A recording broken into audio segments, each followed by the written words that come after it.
There's a plan for everyone, a promise of a brighter day. Through the storms, light will come.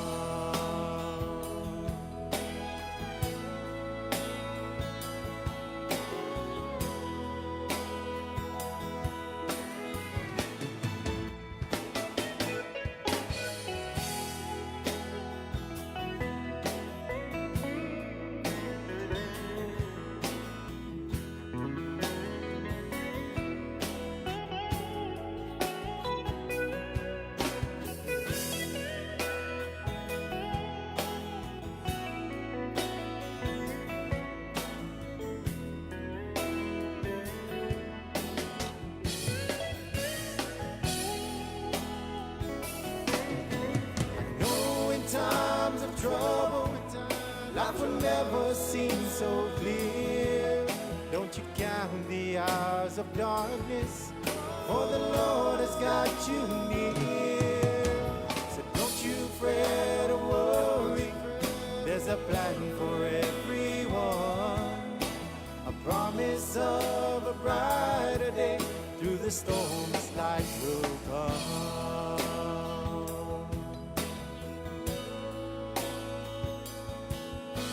Step back from that ledge, my friend, take it slowly, look at me. 1 foot at a time, this way it's as easy as 1, 2, 3.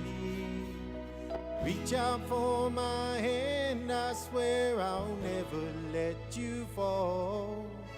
'Cause when we feel there's nothing left, there's a prayer for us all.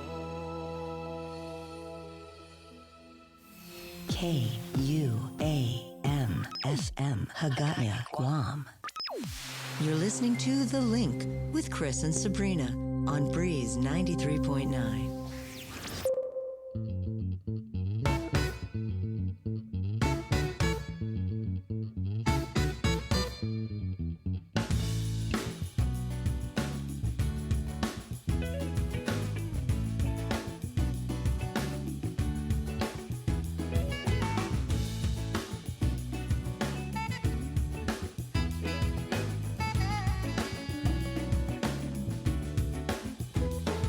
Have you ever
Chris and Sabrina with The Link.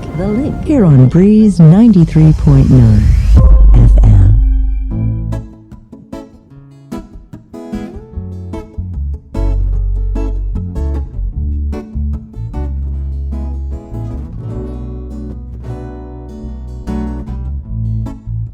Turn your lights down low. Never ever try to resist, oh no. Come let my love come tumbling in now into our lives again. Saying, ooh, it's been a long, long time. I got this message for you, girl, yeah. But it seems I was ever on time. Still I wanna get through to you, girl. On time, on time. I wanna give you some love. I wanna give you some good, good loving. Oh,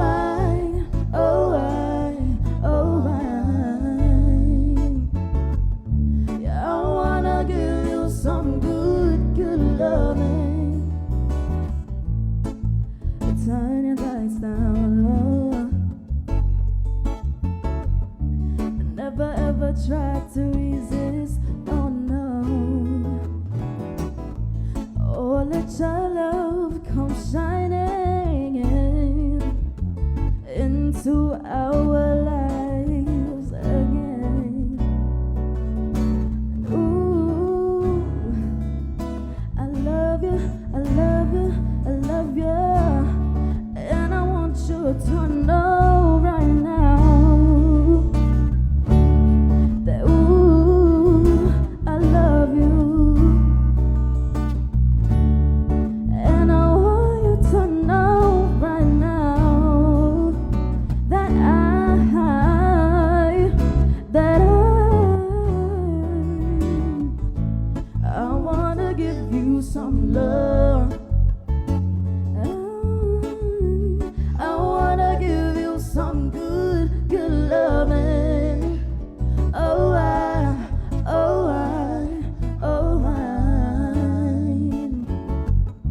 and I wanna give you some good, good loving. I wanna give you some love.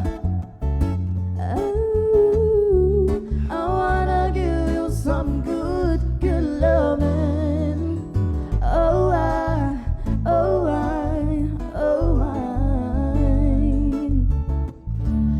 wanna give you some good, good loving.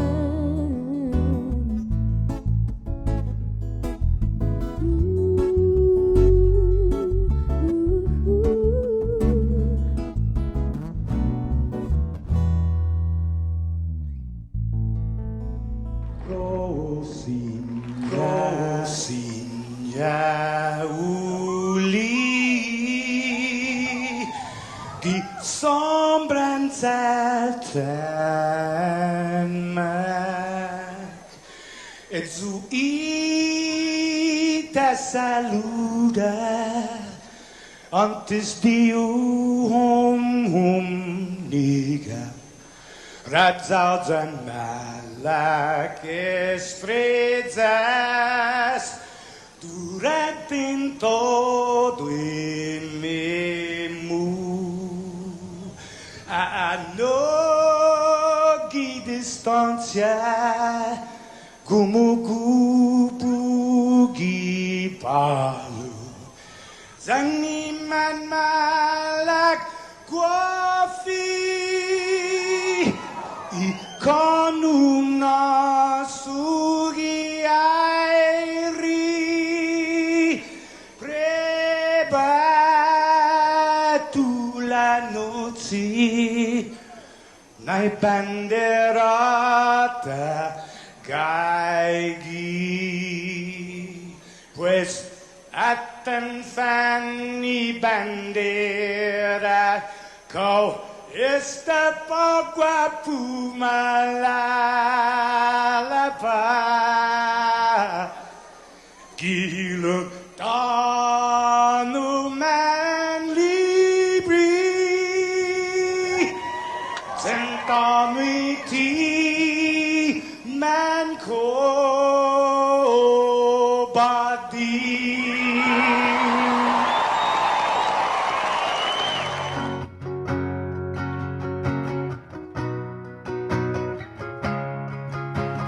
Fanogi chamoru Politanota Kantai matunonya gitoru iluga Paraiona Parai gloria A big is the same Paraiona, Parai gloria, a viva isla selva. Toru I tempo I paz, paraíta, zangin in ilan na bendi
It's Monday.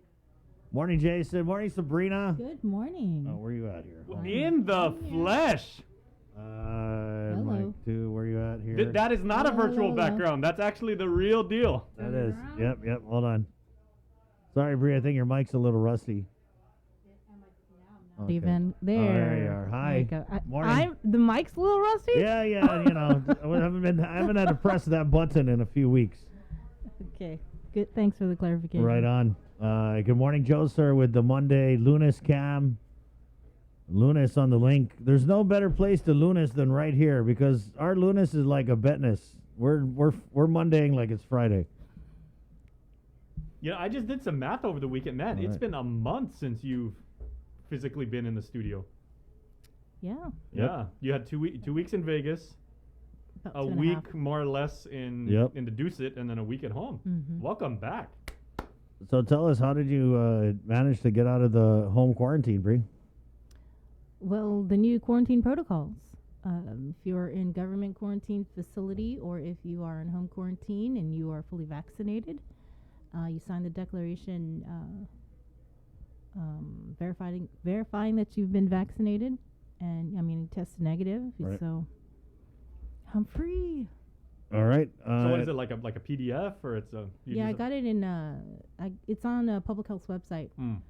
So I just pulled it up and I filled it out. I mean, I don't think I had to do the verification because I was tested negative and I'm fully vaccinated Right. out of the government quarantine facility. But for those that are in the government quarantine facility, they're going to have to sign a declaration. Well, Mama Bear is welcoming you back, as is like all of the Link fam I saw in the comments. And Debbie also posted something on her timeline over the weekend. And Debbie, correct me if I'm wrong, but she was saying something like the Kentucky governor was saying that I believe at the beginning of June, they're going to open almost practically like the entire state, and masks not entirely mandated. So they're moving in that direction out there. Yep. Dominoes are starting to fall. The world is going to reopen. There was news out of the CNMI too that they've eased travel restrictions, but only for people coming from level 1. What level are we? Aren't we 3? Yeah, we're not I think level we're 1. 3. though. Thanks, CNMI. Well, Japan extended their emergency declaration in preparation for the Olympic Games. Right. They just, they want to be like really, really safe. Yeah, hey, good morning. By the way, it's Monday, May 17th, right here on the link, which is brought to you by Cabo Enterprises, IT&E, Jack in the Box, and We East got West Rental. The 4 OGs are back together again. We got 4 of a kind. Right on. We got. How'd it feel, Bree? How'd it feel to drive into work this morning? It felt good. You know? Yeah. You probably felt like you're being shot out of a cannon doing like 35 down the road after. I mean, Bree is. I don't want to say you've been on a weekend but it's probably different for you. But did you even get to have a weekend? Yeah, I did. Right. But I just didn't do a whole lot. Right. Yeah. I was asking her. I was like, hey, when she got out Saturday, I'm like, hey, you want to go like stroll around the island or something like that? She's like, oh no, I got to take Brock to basketball, and then maybe I'm thinking about just going outside and taking a walk, getting some fresh air. I was like, wow, she's got some plans. Congratulations. And then it rained. Yeah. Yep. Sorry about that. Well, not my fault. Actually, maybe it is my fault because I did get my car washed on Saturday morning. So yeah, it was my fault. Thank you, Jason. Thank you. Sorry, Guam. My bad. Hey, and talking about weather, work week weather coming up at 8:20 with Landon Ailette from the National Weather Service. That's brought to you by Docomo Pacific. Also, 8:30, we're getting Dr. Michael who's a pediatrician. He's also the education chair on the Physicians Advisory Group, coming on to talk vaccination. Mayor Jesse Atlig for our weekly Mayor's Council update is going to be joined by Mayor Paul McDonald of Agania Heights, where it looks like the proposed name change for Agania Heights may be causing some drama. I don't know I don't know what kind of drama. Okay, Agania Heights is my second home. Too. I don't know if it's like level 1 drama or level 10, and it might just center on exactly what they're going to rename it to. I don't know, but we're getting Mayor Paul McDonald on to talk about that.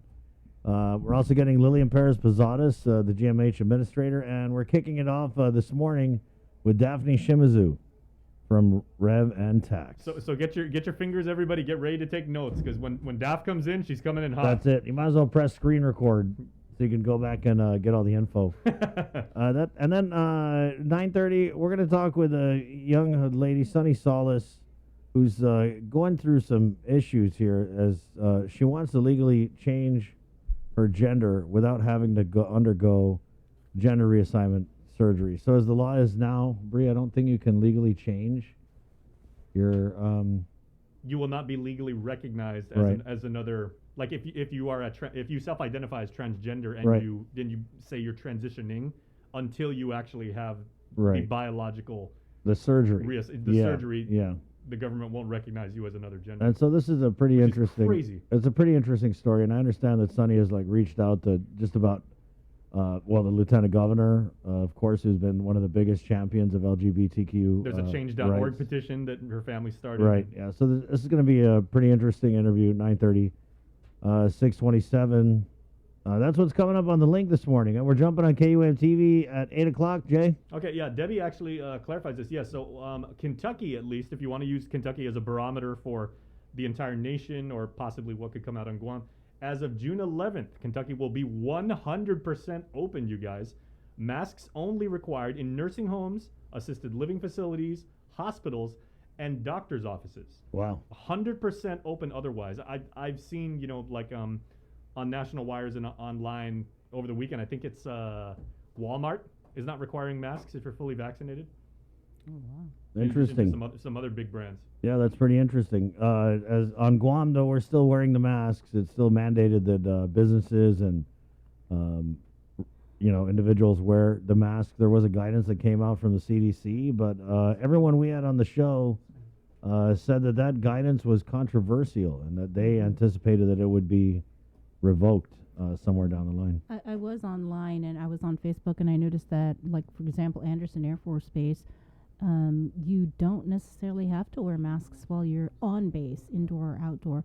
But on Naval Base Guam, at least on their Facebook page, it was posted 20 hours ago, they're still asking people to social distance and wear face coverings.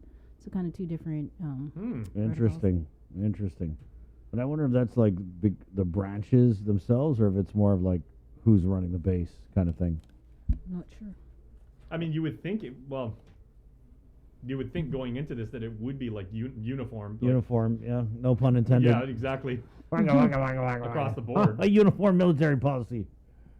And remember Dr. Felix Cabrera when he came on like last week and he goes after a year of doing this, it would just feel really, really weird in his subjective opinion to like be without it. So he said he's gonna just keep wearing it for. I'm pretty sure everyone has had that moment where you get out of the car and you forgot your mask and you're about to go in somewhere and I had a moment like that maybe a few weeks ago where I forgot it in the car and I got out. One, I felt butt naked, so I was like embarrassed and shot. And two, I was freaking out honestly. Like, yeah, he I was. I sprinted back to the car. Jason's a freaker. Yeah. I mean, you get that moment where you forget the mask, and then how about the one where you walk by the temperature check without checking? And they're like, hey! And then you see like 3 other people do it later.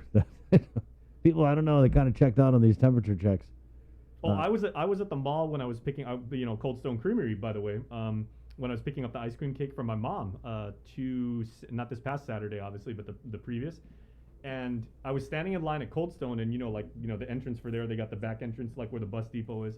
There was a young person who went through the temperature checks, and this poor person set off the machine, and of course everybody, turns around and looks, and it was like it was a false positive, so they did it again, and they were like, okay, it was hot and coming in hot, but not that hot. But that it caused like a lot of people at the mall. Everybody hit the floor. What's the drill when the temperature check goes off? You have to hit the floor. Everybody down on the ground. Back up. Back up, drop low, and belly crawl out of there. Sean Gumatata was saying, welcome back, Bree. The link is complete again. Thanks, Sean, and congratulations. Yes, congrats. Wait, have they left? Yeah, congrats. No. Congrats to the class of 2021 Notre Dame. But I know he and his beautiful wife Trish are also taking his youngest daughter to the Bay where she's going to start college. All right, at 6:30, let's go ahead and get into the news now with the very latest from the KUAM news team right here on the link. Good morning, Sabrina Salas-Mantanani. Off today, everybody. The Department of Public Health has issued an amendment to its new quarantine protocols. According to the amendment, arriving travelers, air or sea, originating from a country, the World Health Organization has issued a transmission classification as having no active cases or imported sporadic cases will not have to quarantine at a government quarantine facility. However, they will still have to quarantine for 10 days at their personal residence or rental lodging. The arriving traveler also does not have to have a negative PCR test. Additionally, individuals who are in government quarantine or in home quarantine and are fully vaccinated are authorized to be released from quarantine so long as they're able to verify they've been vaccinated and sign a declaration of vaccination. They must also comply with symptom monitoring for the duration of their quarantine. And with more on the protocols and the press conference the governor held on Friday, here's Isaiah Uggan. Off today, good morning to everyone. Guahusi Isaiah Uggan with your headlines here on The Link. Governor Lou Leon Guerrero ordered the easing of quarantine restrictions for those who are fully vaccinated and for certain other special groups effective midnight May 15. We'll have more on that in a moment, but first, Nestor Lecanto reports on the governor's news conference announcing her new executive order. All right, you're gonna feel small poke. The governor acknowledged it's a big step, but she's confident that vaccinations are the silver bullets that will protect the community against the spread of COVID. Again, our goal is to make COVID-19 vaccine accessible to all eligible individuals. We will announce a hotline to call shortly. We will also continue aggressive educational outreach efforts for those still hesitant to get vaccinated.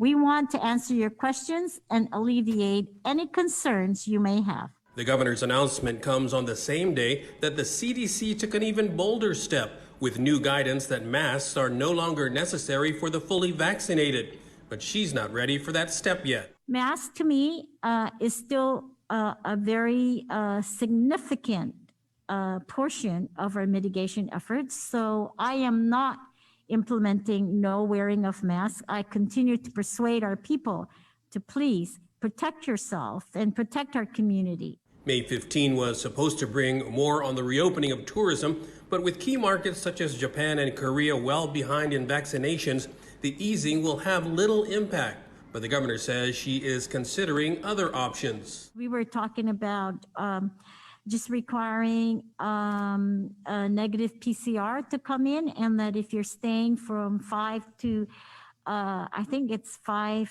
days, that you are not required to quarantine. So those are some of the things, Nestor, that certainly I'm very open and very much want to work with the Travel Tourist Committee. And by the way, she also increased the limit on public gatherings to 100. For Guam's News Network, I'm Nestor Lecanto. On Friday, Public Health was staging at the Guam International Airport preparing to do on-the-spot vaccine verifications for returning residents who were immunized locally. Tarla Matsinani takes us through the process. If you're a returning Guam resident, all you need is your vaccination card, and Public Health will do the verification after you land at the airport. DPHSS Director Art San Agustin. Again, we want to assure our community, especially our Guam residents who are returning, that we do have access to WebIZ.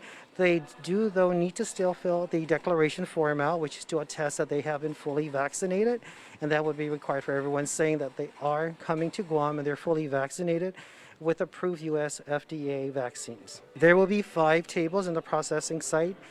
The first table will be for our airline crew and those that are fully vaccinated from Guam. The second 2 tables will be for our passengers who are not fully vaccinated. And the third, fourth, and fifth table, the last 2, will be for families and persons with disabilities. When you're cleared from quarantine, you will still have to comply with symptom monitoring for 14 days via what's called the SARA Alert. All incoming travelers are encouraged to visit the DPHSS website to familiarize themselves with the recent guidance in order to prepare and ensure a smooth process. By DPHSS positioning itself at the airport, this negates the need for residents to request for printout verifications prior to departure. According to Acting Chief Public Health Officer Chimamam Bakwim, the operation at the airport will be staffed at all times, ready for returning residents. Already today, we've trained 20 public health staff to access the WebIZ on spot. So what we did was have them train so that at the point of entry, we have people who are able to access the WebIZ to confirm if those people actually had their shots and they're fully vaccinated. If you are fully vaccinated but didn't receive your shot on Guam, then you must have secondary proof of verification in order to be exempt from quarantine. This could include a letter from the provider or health authority you received your vaccination from. DPHSS Deputy Director Terry Uggan says the recent lifted restrictions are an opportunity to celebrate, but we're still not in the clear. As long as we pull together as a community, clearly these are the milestones that we can be appreciating, and that is the opportunity to open up a little bit more, to be able to not necessarily relax the system, but encourage people to be vaccinated and see the positive results that can occur. Also effective on the 15th, Public Health will no longer accommodate pre-arrival requests for critical and essential workers. Requests for exemption from the government quarantine facility will no longer be necessary for essential travelers coming to Guam. Public Health will continue to accommodate requests for travelers with medical referrals or acute medical conditions that prevent quarantine in a hotel. Reporting for Guam's News Network, I'm Tyler Matanani. The GVB board resumed its debate on the so-called Airbnb program, but voted to slash the proposed budget from $3 million down to just $1 million. GVB wants to boost slumping arrivals by enticing the more than 500,000 American expats in nearby Asian countries to come to Guam for free shots. But a number of board members were concerned that it was too much money for an untested program. They also questioned expanding the program to include non-U.S. visitors. Board member Sony Adam made a motion to exclude non-Americans and reduce the budget to $1 million. Another member, Sam Shinahara, also sought to place an initial ceiling of $250,000 and require board approval to spend more. GVB Vice President Jerry Paris objected.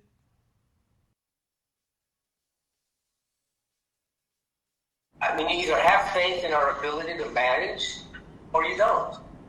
I mean, it's as simple as that. And I'm going back to Sonny. I don't think that's fair, Jared. I don't think that's fair. They're asking us to appropriate money. You mean, I don't know, like, go back to when you asked for $3 million for just this. No, I'm saying, Sam, that there's most bits on the floor of $1 million. And so, as a policy matter, you made a decision or not to approve the $1 million. And then how we spend that $1 million becomes an operational issue. We don't do the job right, fire us. The board eventually approved the reduced $1 million budget for the vaccination tourism program. After only a couple hours of deliberations, a jury of 12 returned a not guilty verdict for former UFC fighter John Tuck on all counts for criminal sexual conduct. He was accused of raping a 21-year-old woman behind the Westin Chapel in Tumon. The alleged assault occurred in the early morning hours of March 24, 2020. Within the 4 days of his trial, his attorney, Randy Cunliffe, successfully argued that there was not enough evidence to find him guilty of rape and that the sex was consensual. My client is very happy. Thanks to jurors for their attention and their verdict in this case. He can now get back on with his life. It's been on hold for the last 14 months, and, he's just grateful that it's all over. Assistant Attorney General Rochelle Canto prosecuted the case and tells KUAM she was able to speak with the jury directly after today's verdict reading. The jury did its job, and I think they didn't find that the evidence that they heard was enough to find him guilty beyond a reasonable doubt. And I was able to speak to them a little bit, and I think that's what the decision was. So we still, that's all we can do, stand by the jury's verdict. The victim traveled from the States to testify in the case. Counsel says she has already left island. That's the news for now. We'll see you all at 6 tonight on Primetime.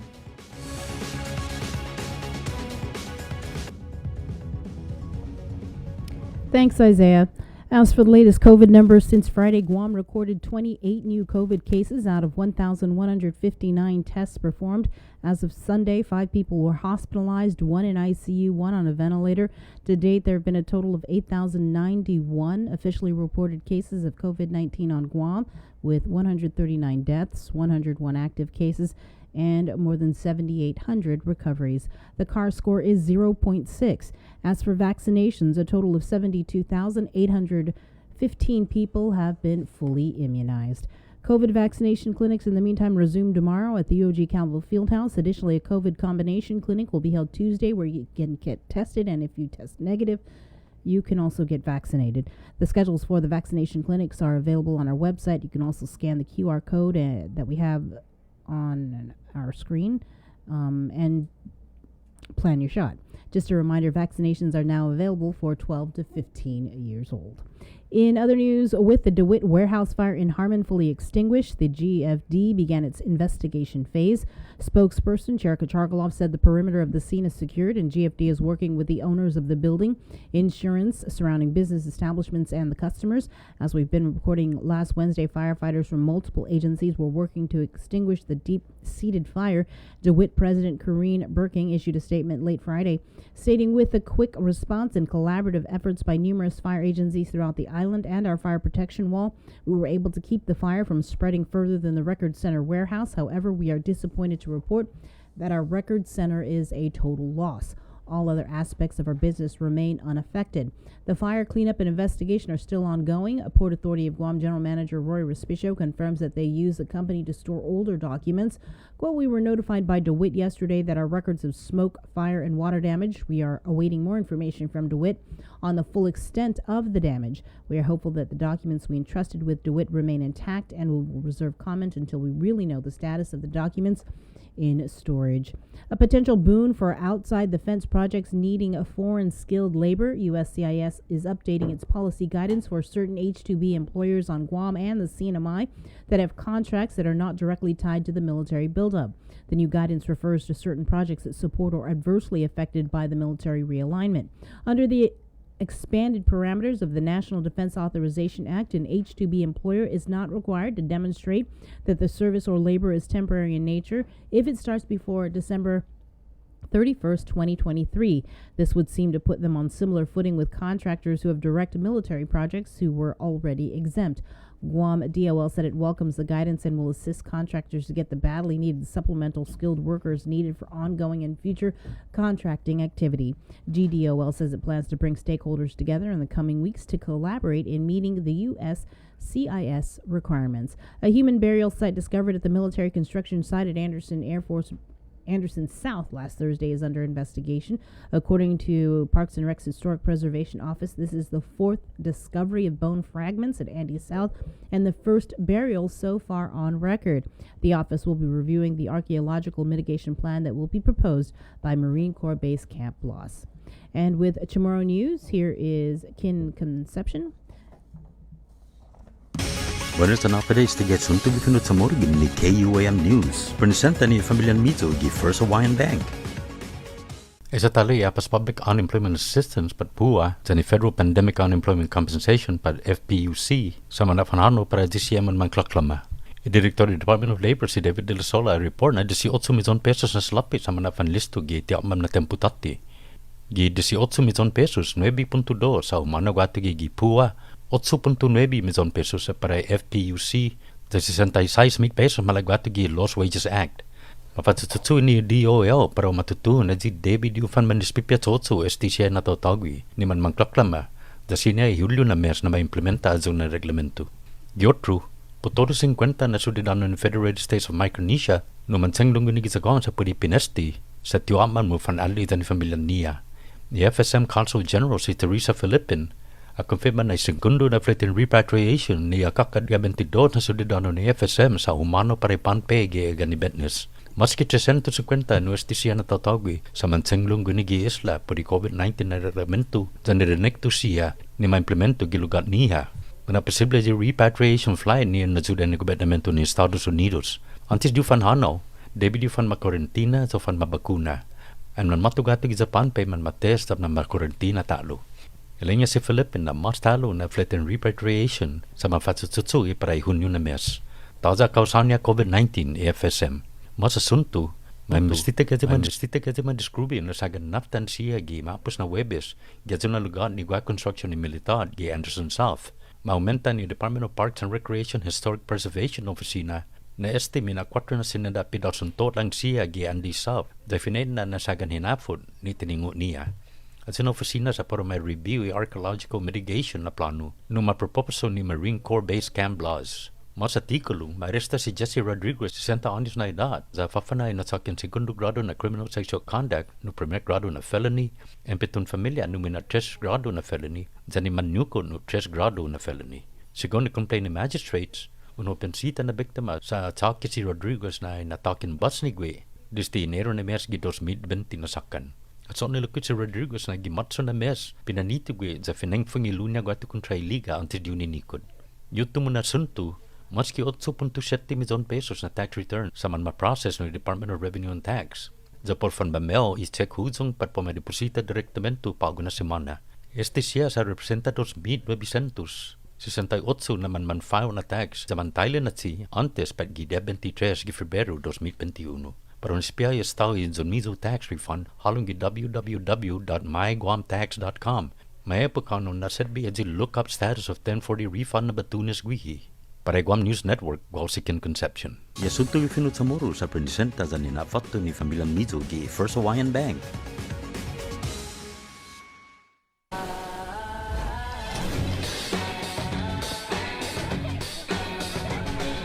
Make sure you're connected.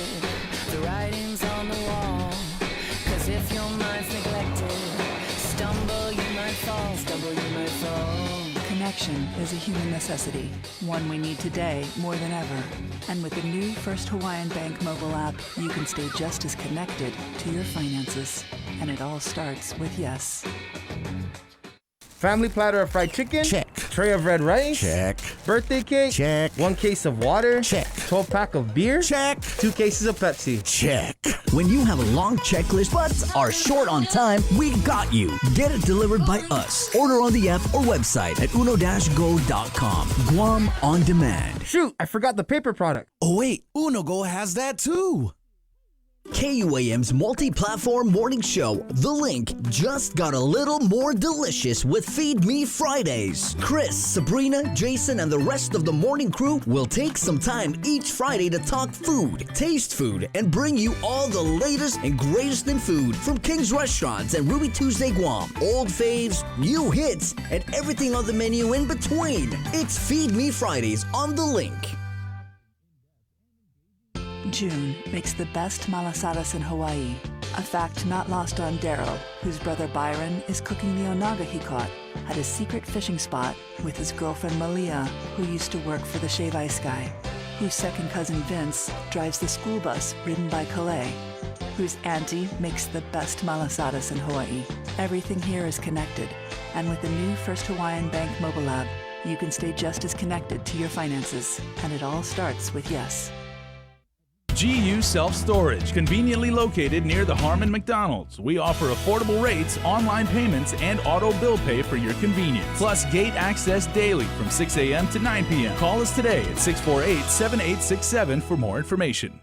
Get the job done the right way by getting the right stuff at East West Rental Center. With years of experience helping builders, we definitely got what you need. Call 646-1463 or visit us in Upper Tumon. Open Monday to Saturday from 7 a.m. to 5 p.m. and on Sundays from 8 a.m. to 5 p.m.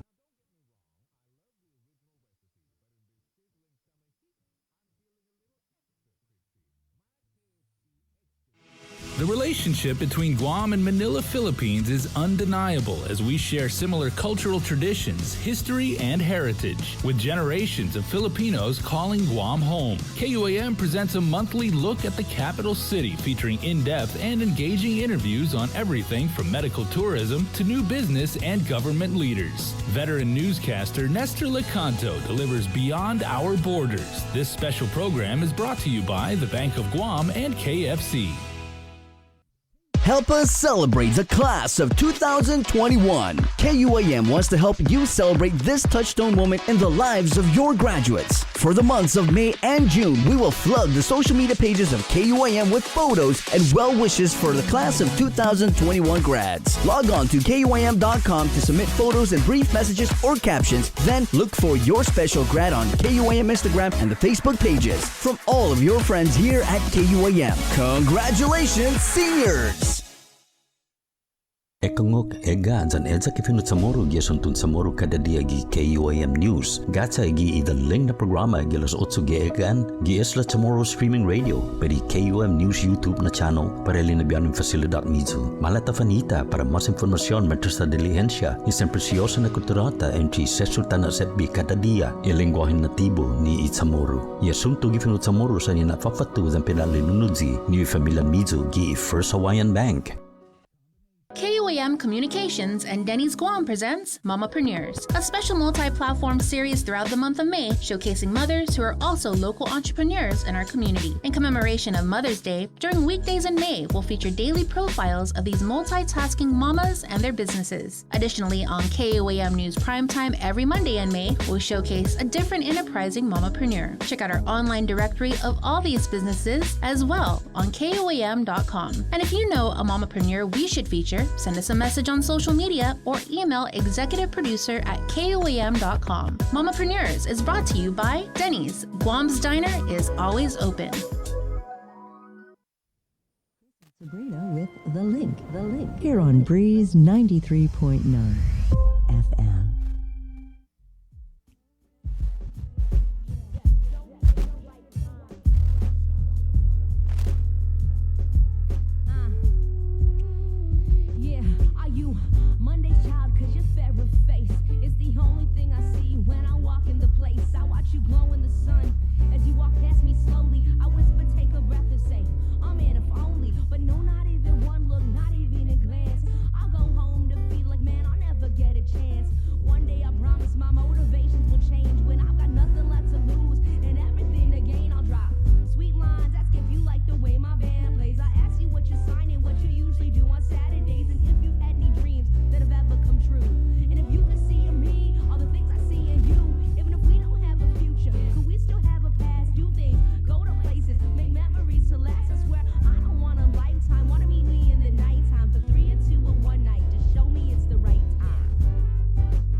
Good stuff. Rachel Steves, Chris Boomer, the right time, 6:53. That's the right time if you're going around. My house, I have every clock is different. Is that a new song? No, it's good though. Yeah, it's really good. Different vibes for Rachel. Good morning, 6:53. Hey Jay, yeah, what's up? I would like to see Rachel Esteves versus Sabrina in a battle rap. Oh my goodness. that would be highly entertaining of it. Ooh, and honestly, how about instead of verses, how about a collab, Jay? That'd be cool. No, but I've seen Bree freestyle and everything like that. She's quite good. You haven't. Bree, don't be shy. It's cool. Bree got bars, guys. Gosh. No, get a couple beers in her and everything like that. She goes, my crew had my back because I was in the Q fact. No, we don't. No couple beers, bro. Good morning, 6:54. I bet Daphne Shimizu can rap. I'm sure. Unmute. Wait, where is she? We were, well, remember, we were like the Rob bass, like the original kind of rappers. Right about now. So, of course, but today I want to talk a little bit about filing season instead of Rob bass and other but Daph, perhaps Chaka Khan. Daph, maybe one time you could do your report in a rap. Just down the line. Think about it. My sister who knows that I really love rap music has told me I should never rap. So I'm going to take her advice on that one. No. Don't let your sister do that to you. She's trying to hold you down. But I do have to say, okay, thank you for getting me on really early. It's going to be a long day for us. It is tax filing day. May 17 is the last day to file it's the deadline to file your Forms 1040. And so if you haven't filed your tax return yet, your individual tax return, you can file your individual tax return today. Our team is gearing up to do our last day of drive-through drop-off service. So as you know, since January, end of January, when we opened up to the public, we began a drive-through drop-off service where you could file or you could drop off your 1040s with check payment only or with no payment. And so today will be the last day for that. But instead of doing 8 to noon, today we're doing 8 to 5. And so for those people who have check payments only or who have no payments due with their Form 1040, you can go ahead and drive through. And at 8 o'clock from 8 to 5 today, we're going to be open to do that. Remember that if you are not ready to file your return, please make sure you file an extension.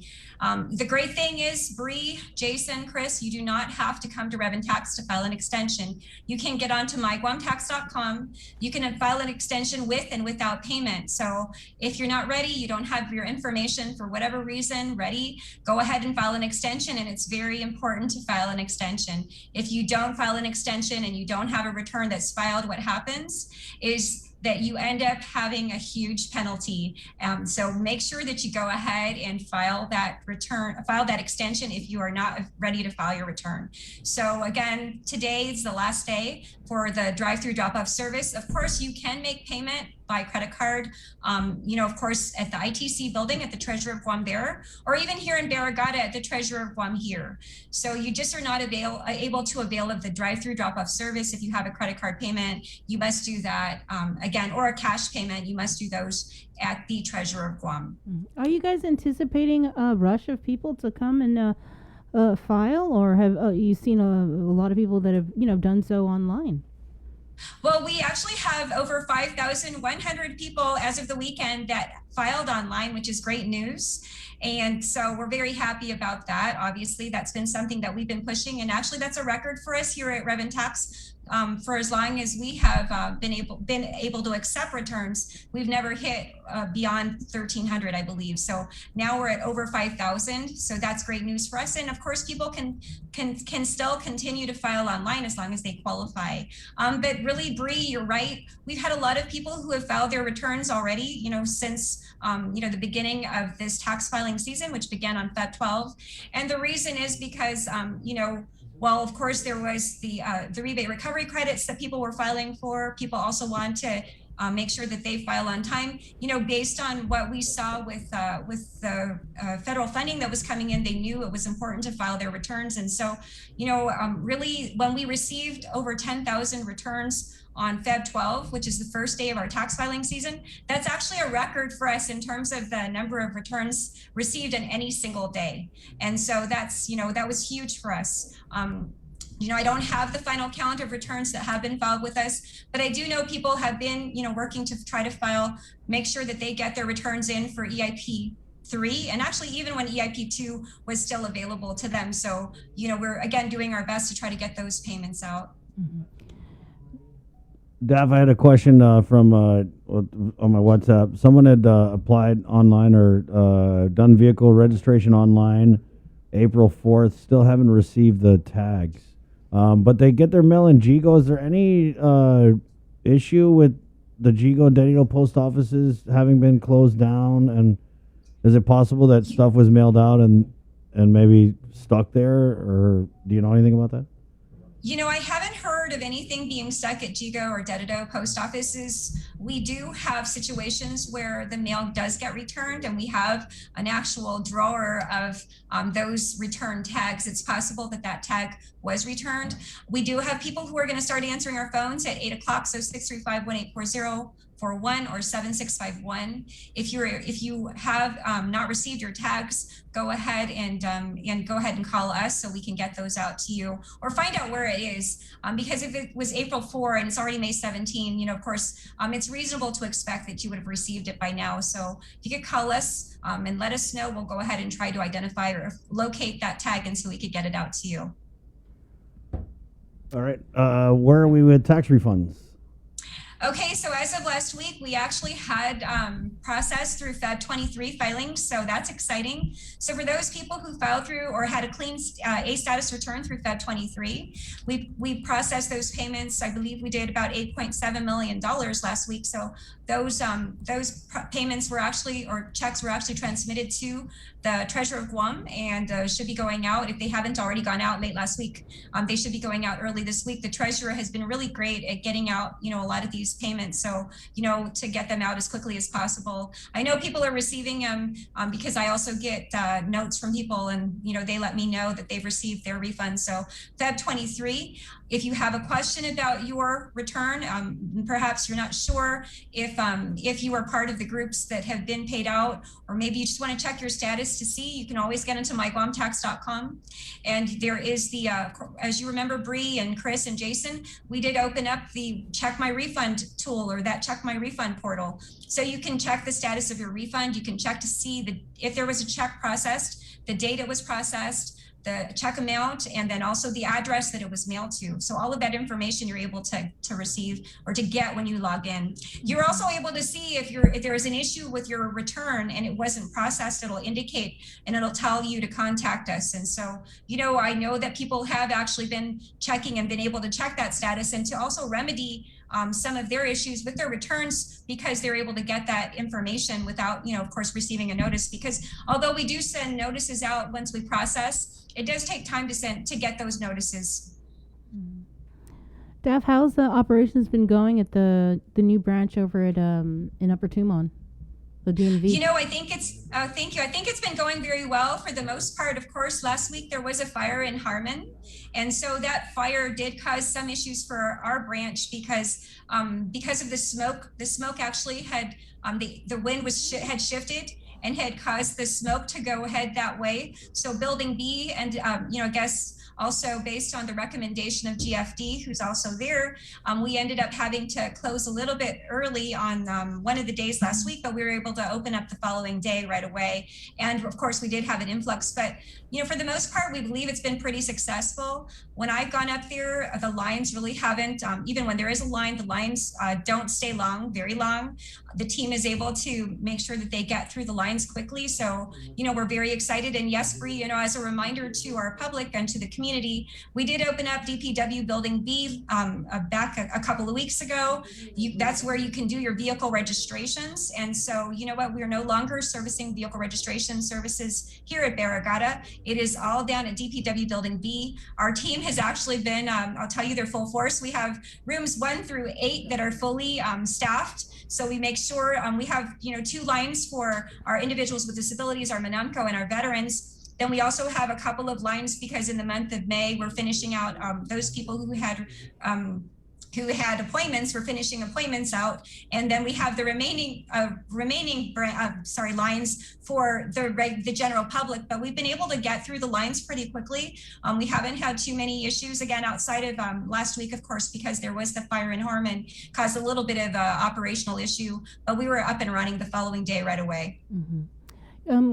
What would you tell people that, you often say you can check the status of your stimulus and things like that on guamtax.com. What if they're not able to access their information there? If you're not able to access, well, a few things.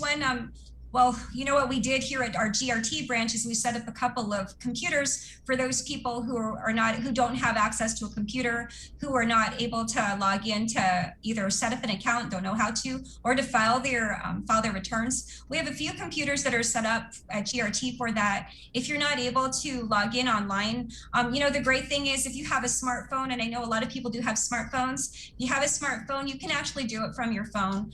If you're not able to, though, we do have a couple of computers. They're meant for GRT. Something, though, Sabrina, that we did do is we did reach out to our public library. And if you didn't know, our public library does have, they do have some computers. In addition to the computers, they actually have, they're able to have you print things there. So not only can you get online at our public library, you can also get online and print documents if there is a need to.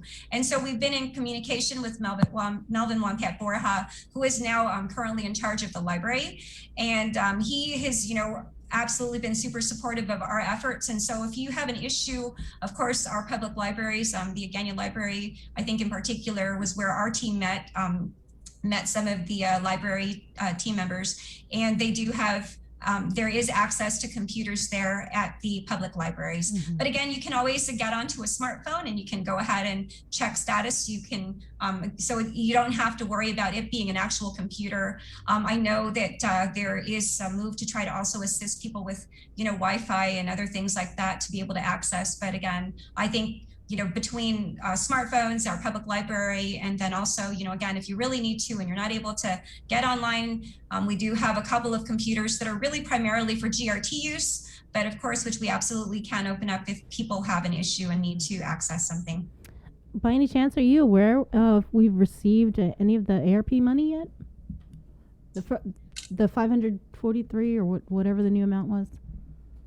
I know we did meet with Director Byrne in the last week, but perhaps he's the better one to speak about that, because he's been monitoring our bank accounts over the last several months to make sure that we have got or are able to get that money. So I'm not sure if the monies were received. I know we were expecting them, but that's something that Director Byrne will definitely have information on. What is your reaction then? The legislature, they turned in their spending priorities plan, submitted it to the governor, and they did allocate $10 million for the Department of Revenue and Taxation to kind of support some of the progress and automating various services for your agency.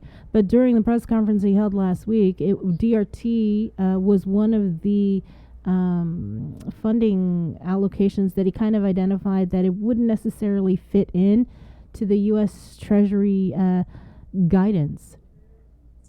Sure. And you know what? I know that there was like a 151-page document or guidance which was provided with regards to the use of, or what's allowed to be used, the ARP's allowed usage. Of course, those are things that we'll have to continue to talk about and discuss. We're very grateful to the governor and lieutenant governor for their continued support, and also the legislature. And I think that it's really, great.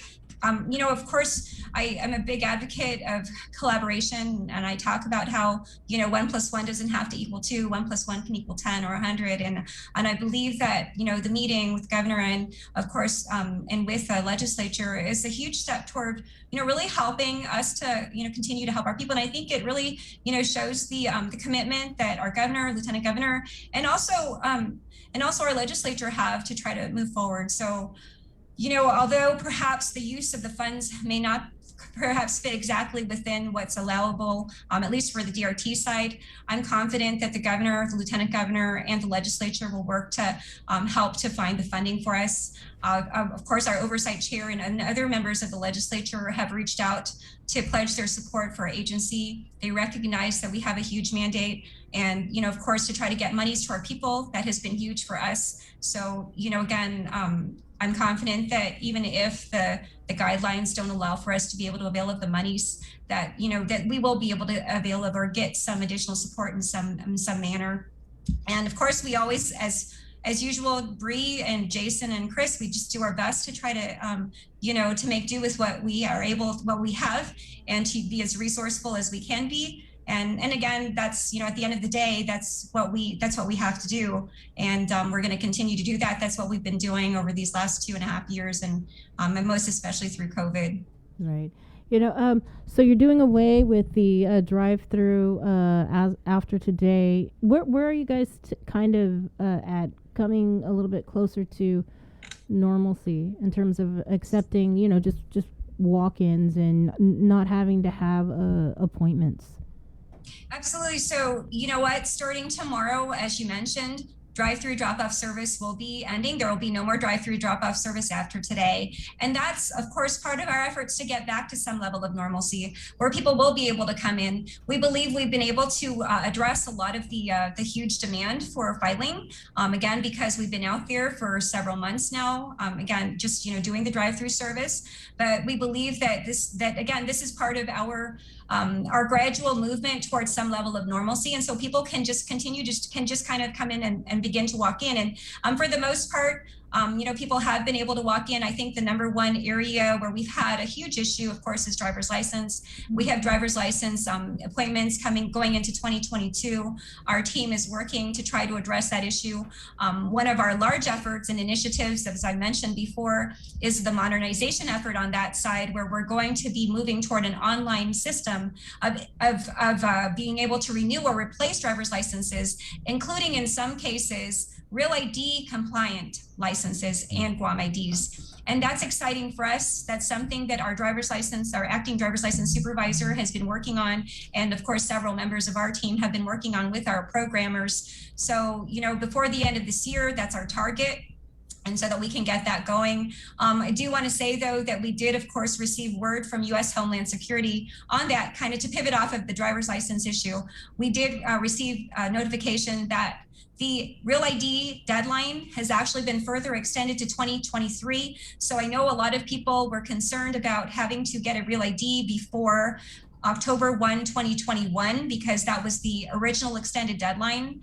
U.S. Homeland Security further extended that through 2023. And so, for those individuals who are going to be traveling, of course, please check TSA and check the airlines. But, my understanding is that at least, of course, flying through Hawaii and then in the continental United States, that, there should not be an issue, at least until the Real ID deadline is applies. And again, that will be until 2023. Mm-hmm.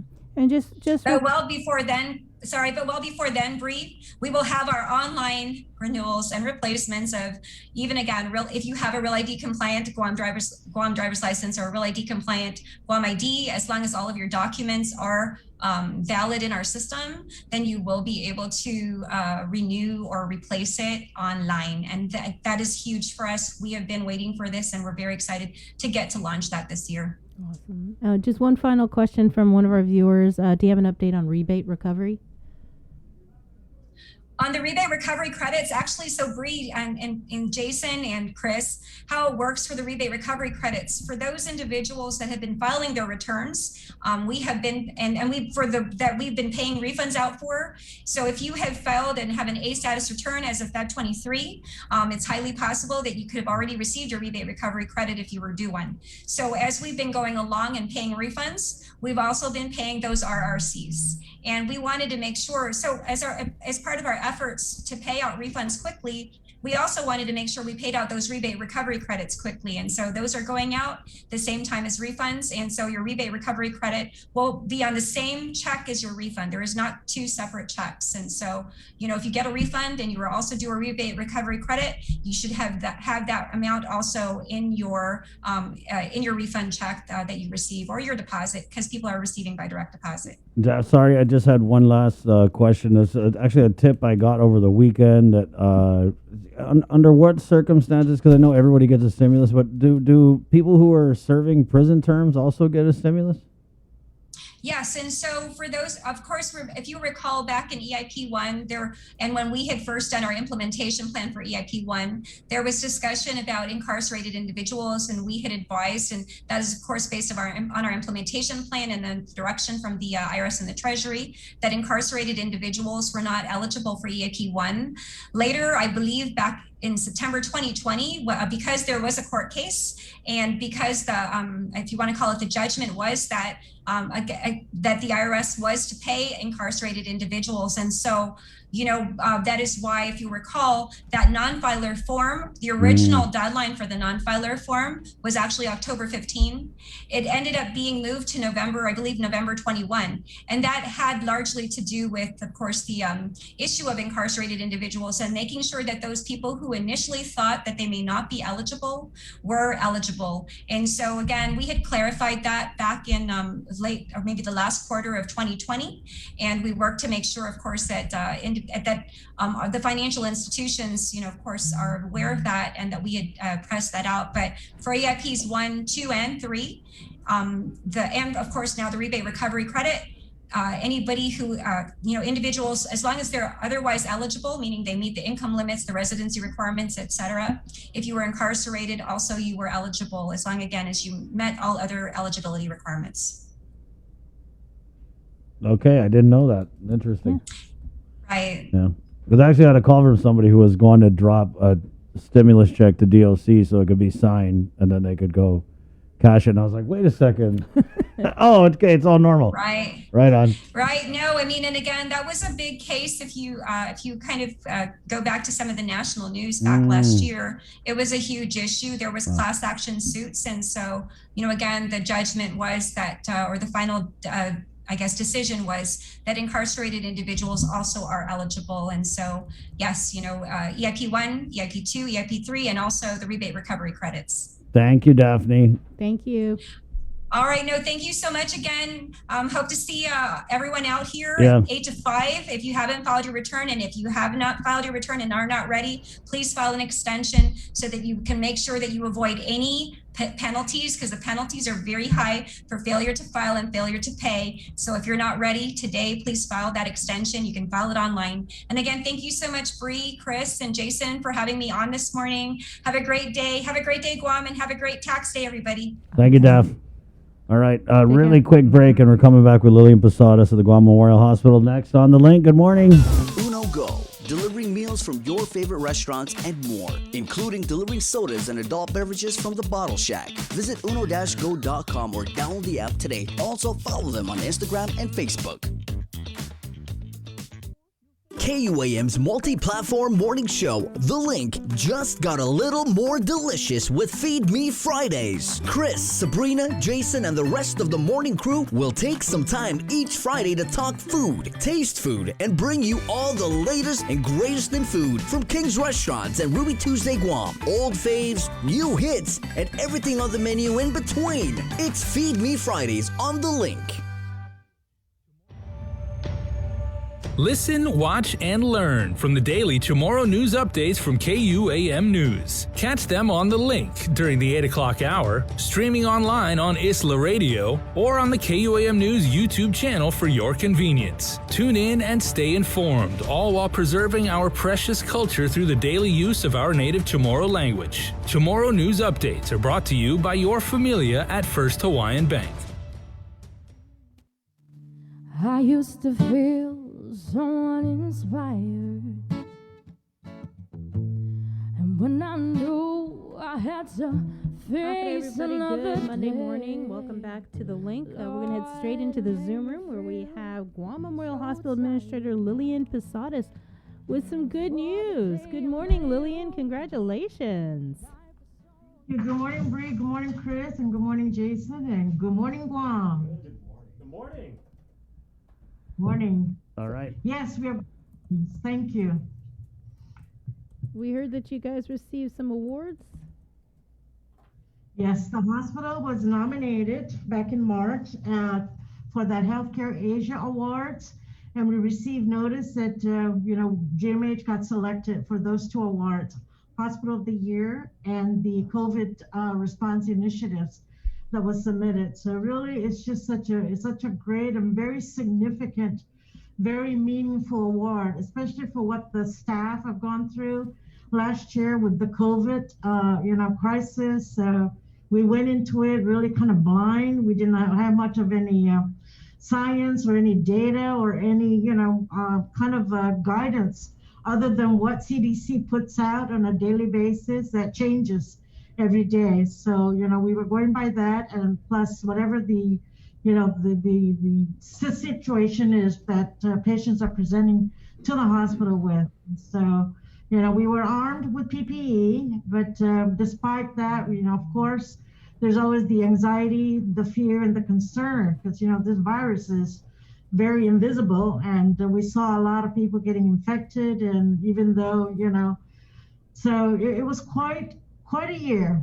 But, the staff rose to the challenge. They came to work, despite their anxieties, they came to work with their courage, with their strength, and ready to take on and take care of these patients. And even to the point where they were, standing in as proxies because families weren't allowed to be with them at the bedside. So these nurses and the nursing staff and everybody just really stepped up to the challenge, and they came to work ready to just, take care of these patients. So, no, this is just really significant. Really, just kudos to everybody over at GMH, because it just kind of takes me back to when Dr. Jolene Uggan was on the show, and she was explaining what a day like is for people that work at GMH. No matter, if we have, facility issues, everybody just comes in, gives 150 million %.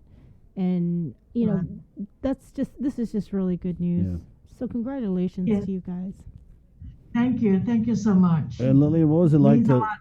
to win these awards when we have this conversation on Guam about GMH? Maybe, a lot of times not as good a conversation as we'd like to have, but to get this validation from the international community, just how huge is it for you and your staff? It is. It's huge. It really just validates the fact that, the community can trust us. The community can have confidence in us that, we will take care of you and your loved one here in the hospital. And, with great confidence. And so it's an assurance for the staff also in terms of the relationship with this leadership, with this administration, and the support that we've been getting from the governor's office and the lieutenant governor and all the other agencies working together, working collaboratively. And so, again, it just gives us that seal of assurance and confidence, especially for the community. So how are y'all going to celebrate?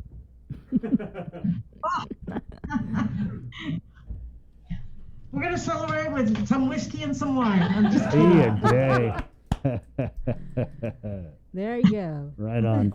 Lillian, on the management side, this release that you guys sent out, it says that Healthcare Asia noted that among GMH's significant achievements during the pandemic, the hospital implemented 40 protocols for the clinical and operational management of COVID-19, established state-of-the-art telehealth, telemedicine, and physical rounder 2 programs to sustain life-saving, intensive, and critical patient care services, created a war room committee dedicated to the individual and clinical management of COVID-19 patients, created a daily briefing document and daily COVID huddles to ensure streamlined communication amongst all branches of the hospital, and established electronic daily wellness checks to mitigate the spread of COVID-19 among staff and keep up with crucial staffing levels. Those are some of the key decisions that you and your management team made. So, of course, we know the staff gets so much of the credit as the frontliners, but anything you want to say about you and your management team?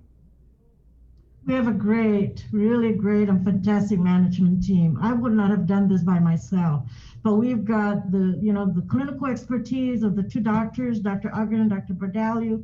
We've got the nursing executives. We've got our chief financial officer who makes sure that we stay online and within our operational, budget. We've got Mr. Kando, who is the associate administrator of operations.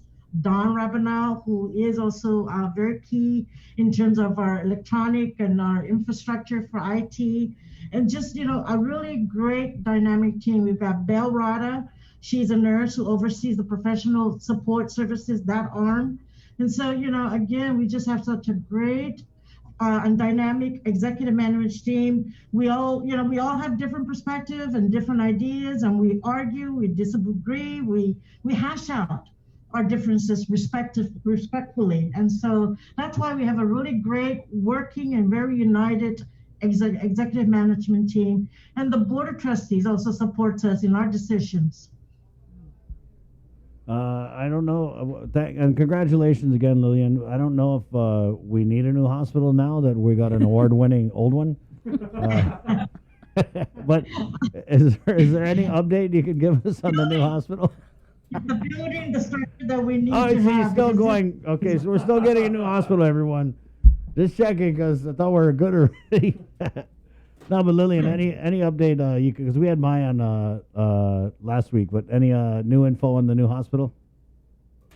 Well, it's really more so a campus, a medical campus, and so it's not just the hospital. There's also the public health and behavioral health, and so we are going to meet again this week because the deadline, the target date to break ground is just next year in October, and so we really need to step up our momentum here and get moving with working, finalizing the assessment and getting a contractor to begin the A&E design. So it's moving along quite rapidly, quite quickly. This week we're going to meet. Mm-hmm. So again, what was the site that was selected, or have you guys not selected the site yet? Well, we narrowed it down to two, which is the Atacao and the Manila. We're not calling it Eagles Field anymore because Eagles Field is only 1 acre. So that area around Manila, which gives us 109 acres to build upon the campus of public health, GMA, a hospital, and a behavioral health, and the CDC lab that has been already approved in terms of funding from DOI. So that's going to be, we're looking at that Manila as the central location. And so we're going in that direction. So I'm sorry, so it's Manila or Atacao? Well, for me right now, it's Manila. And that's the preferred, that's the desired site. And so the land management team are doing the survey, really deep dive survey. And I think they're also doing the Atacao area. So, because Atacao is still closer to the northern part, and so we want to really keep it central, which is Manila. Right. Is there any updates on the skilled nursing facility? Okay, in terms of it being an alternate care facility, or yeah, it being the long-term renovations and everything with the FEMA money that you guys received for the alternate care That's facility? ongoing. Yeah, that's ongoing. The design now for the B wing to be retrofitted with the HVAC, with the ventilation and isolating it. So that way, if it does become a COVID isolation or some kind of an infectious isolation facility, we've got that structure, infrastructure ready. So it's ongoing right now with the A&E. All right. Yes. All right, that's it. Yeah. Yeah, you don't have any tough questions further because they won an award? No, I don't. They're going to go party now. Right on, Lillian. Remember, 100, gathering limits 100. Work hard, play hard. You should win an award for your hair, Lillian. Stop. Oh, you are so hung up on my hair. I dig it. I'm just saying. We're all of our hair's nice now that we're winding out of COVID. Everyone got time to fix their hair. You know? Right on. Lillian, congrats to you and the staff. Congratulations. That's awesome. Right on. Viva GMH! There you go. Right on. That's the Lillian. Okay. Viva Guam! Amen. That's it. Lillian Posadas, hospital administrator. That is amazing. Yep. Good stuff. Good stuff. Because we're always used to hearing, some of the bad things that happen at the hospital, the facility, the repairs that need to be made. And so out of all that darkness that we all went through, and especially the problems that GMH had,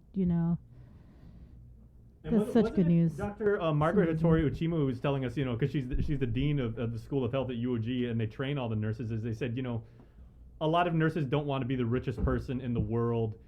Sometimes just being recognized, is all you need to keep you going. Mm-hmm. If somebody just says, hey, you've done a good job, like one of your peers is just like, you're doing it the right way. That's all it takes to get you to the next level. Yeah.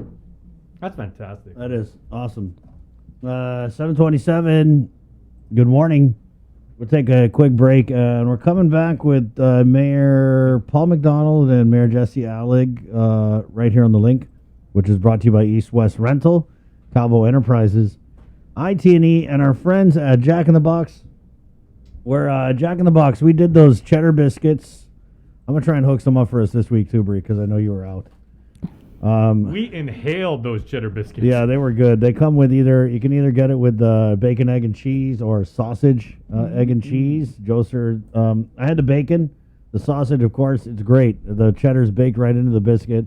They've also got these cheesy stuffed tater tots. Right. As if tater tots couldn't get any better. Right?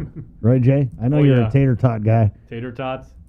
7:28. So quick break and back with more of the link next right here. Good morning.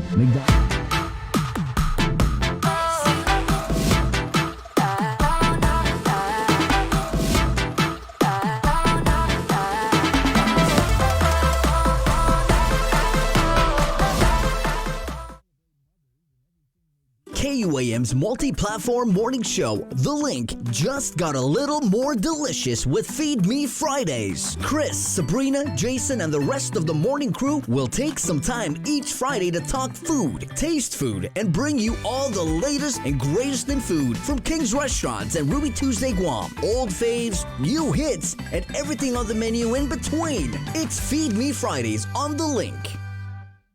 Family platter of fried chicken? Check. Tray of red rice? Check. Birthday cake? Check. 1 case of water? Check. 12-pack of beer? Check. 2 cases of Pepsi? Check. When you have a long checklist but are short on time, we got you. Get it delivered by us. Order on the app or website at uno-go.com. Guam On Demand. Shoot, I forgot the paper product. Oh wait, UnoGo has that too. After a year with so many games and events delayed or unplayed, the world is ready for anything and everything in the world of sports. KUAM Communications is ready with more games, more championships, and more specials that are guaranteed to bring out the fan in you. Don't miss a minute of gameplay from NBC on KUAM TV 8 or from CBS on KUAM TV 11. Every month, we'll bring you the action and excitement. Brought to you locally by Michelob Ultra, Superior Light Beer, and Docomo Pacific. Just more great reasons to tune in and turn on so you'll fall in love with TV again with the best from KUAM Communications. Catch SportsLink on the KUAM News Morning Show, The Link, every Friday to hear about the latest in sports news, game schedules, athlete profiles, and more. SportsLink, brought to you each week by Cure Alkaline Water, airs every Friday across the multimedia platforms of KUAM. Tune into the broadcast on Breeze 93.9 FM on KUAM TV 11, live streaming through the KUAM News Facebook page, or view highlights on YouTube, KUAM News Facebook, and Instagram. SportsLink is hosted by Dave Delgado through KUAM Sports, and he will make sure that everyone knows what is happening on the field, in the gyms, and everywhere in between. GU Self-Storage, conveniently located near the Harmon McDonald's. We offer affordable rates, online payments, and auto bill pay for your convenience. Plus gate access daily from 6 a.m. to 9 p.m. Call us today at 648-7867 for more information. Get the job done the right way by getting the right stuff at East West Rental Center. With years of experience helping builders, we definitely got what you need. Call 646-1463 or visit us in Upper Tumon. Open Monday to Saturday from 7 a.m. to 5 p.m. and on Sundays from 8 a.m. to 5 p.m. We got your 6 at 6 a.m. with The Link on Breeze 93.9 FM. Bree and I connect you with all the latest news and information you need to know to start your day. Then check back with Guam's news leader at 6 p.m. for the day's top headlines with KUAM News Primetime. From 6 a.m. to 6 p.m. and everything else in between with KUAM Digital, we got your 6.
Good morning, everybody. Still Monday morning here on The Link, and we are going to go to the KUAM News Zoom room for our next interview featuring two very, very popular mayors who may be in a little bit of a, let's say, like a friendly discussion right now about what the possible new name for Agana Heights is. Now, I've said this many, many times on the show. My family's from Agana Heights. My grandparents' house was right after the road after Nana's store. I basically grew up in Agana Heights. Would go to walk on foot to Fort Apugan every single weekend. So it's a real pleasure to have Agana Heights Mayor Paul McDonald with us. Mayor, if we still call it Agana Heights to this point, and of course the president of the Mayor's Council of Guam, the Honorable Mayor Jesse Allig in PD, whose village will not change their name. That's right. We're doing okay in PD. Very nice. So Mayor McDonald, again, I mean, when I heard that, Agana Heights was up for a possible name change. I thought it was really interesting, and Chris was actually one of the first ones that said the name may be Tutuhan, after the popular, like the park right there at the bottom of Government House. Is that where the residents are leaning at this point? No, not necessarily. Like I said earlier, that we've taken a survey and it's overwhelming that Agana Heights will stay Agana Heights. Mm. A lot of them think that when you change the name to Tutuhan, that we're going to have a lost identity, for whatever we were known for, like Agana Heights Cougars, Agana Heights Elementary. Everything should be Agana Heights. Agana Heights Coconut Festival, That's right. Yeah. I mean, and I said this last week on the show, Mayor, but I was like, when I was a little kid and my family would make the weekend trip to my grandparents' house in Agana Heights, every single weekend we'd go up the hill, heading up towards Government House, and you would see that huge, let's call it that big mural, the one that's always Biba Santo Papa, after the Pope came and visited Guam. And that was such an island landmark, and you knew you were in Agana Heights, and you knew when you saw Naval Station that Agana Heights was something. You go all the way in the back of the village to the pipeline, and Agana Heights, like you said, there's such an identity, there's such a personality to the village and its people. It's such a small village, and yet it's so interconnected. Everybody knows each other and everything. So I think that's absolutely a fair point to make from people that said, we want to keep our name. But is that the same sentiment, Mayor, you're getting from maybe some of the Manamco in the village who maybe would like to see it? Like, is there a traditional, like, indigenous name for what's now known as Agana Heights? Well, that's another point. Tutuhan is just one of the areas in Agana Heights. Like, we have Fonti, we have Paasan, we have Tzatzak. We have different places that we would like to keep it that way. Tutuhan is just a part of Agana Heights, but it's probably the biggest part of Agana Heights. So that's what I have learned from the Manamcos. And I was told from several of them that Tutuhan is the first place that you would get to Paasan, to get to Fonti, to get to the other places. Yeah, it literally is a fork in the road to discover the rest of the village and head up the hill and be welcomed by the Agana Heights community. So it is the center point, as you said. Yes. Now, exactly. Now I've known you long enough, Mayor, that you're an honorable man, and you're always going to do what is the will of your constituency and everything. But may I ask, on a personal level, Mayor, where are you leaning, and what would you like to see Agana Heights change to, or not at all? Not at all. Not at all. I'd like to identify the areas. That would do. That would do, and we don't have to change the whole name for se. So let's bring in Mayor Alec now, and maybe break down some of the mechanics of where we go from here. So Mayor Alec, is it still up for discussion with the village, like on a per village level, if a name should in fact be changed? Yes, for sure.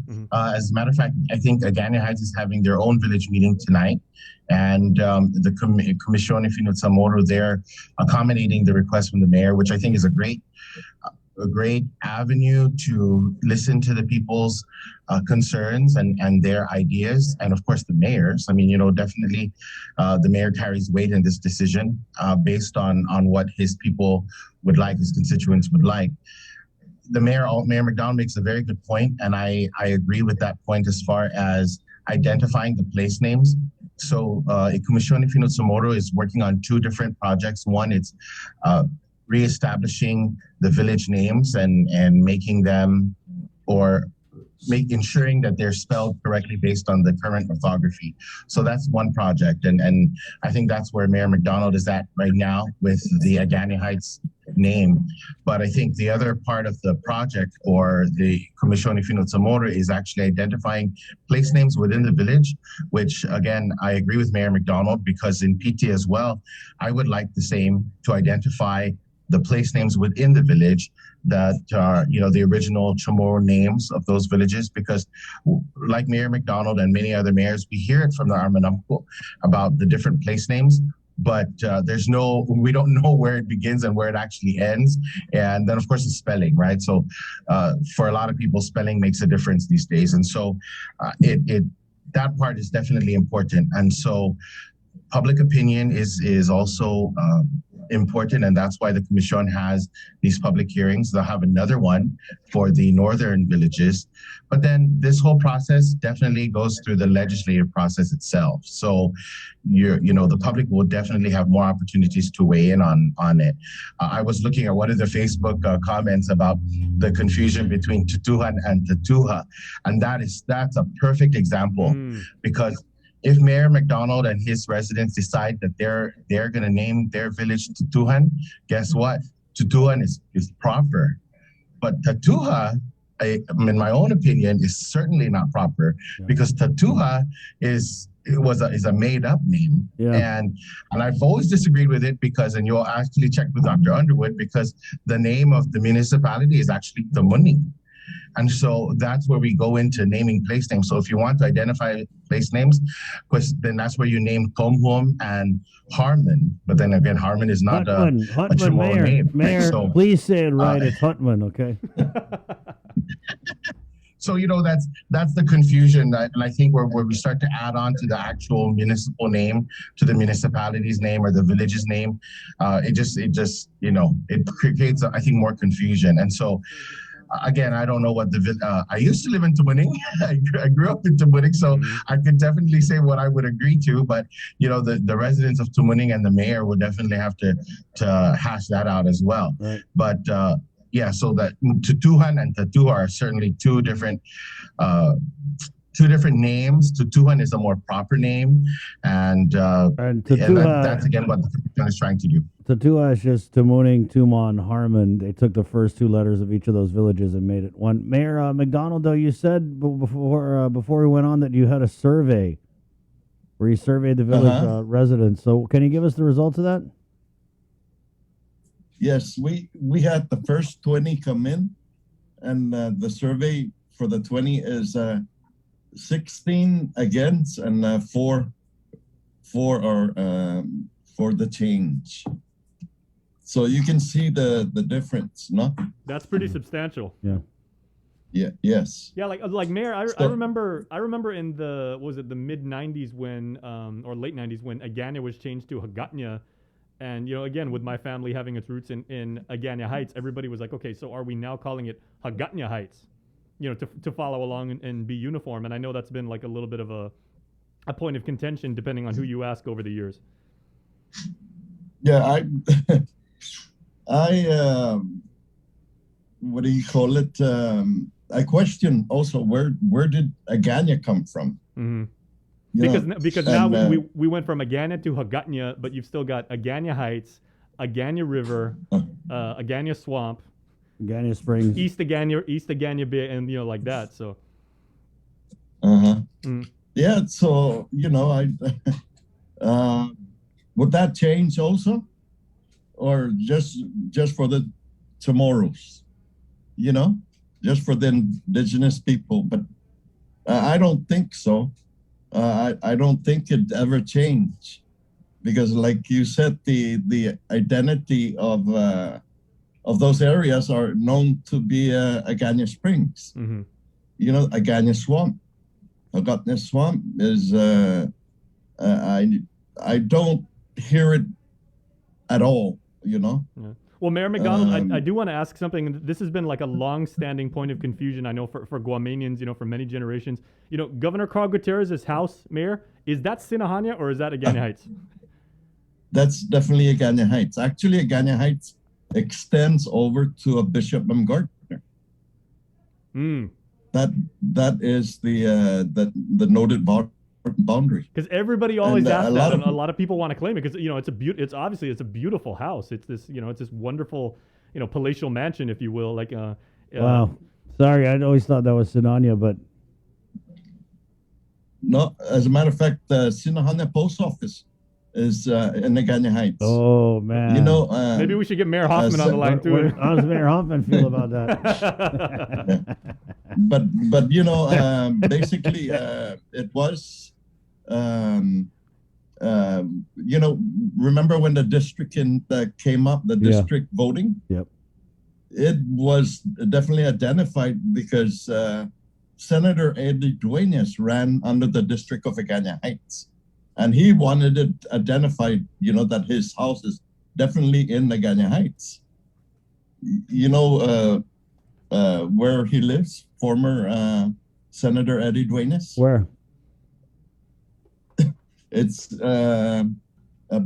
almost behind Bishop Gardner, or parallel to Bishop Gardner. Yeah, I have friends that stay on that road, and they say they're from Sin City. Yeah, but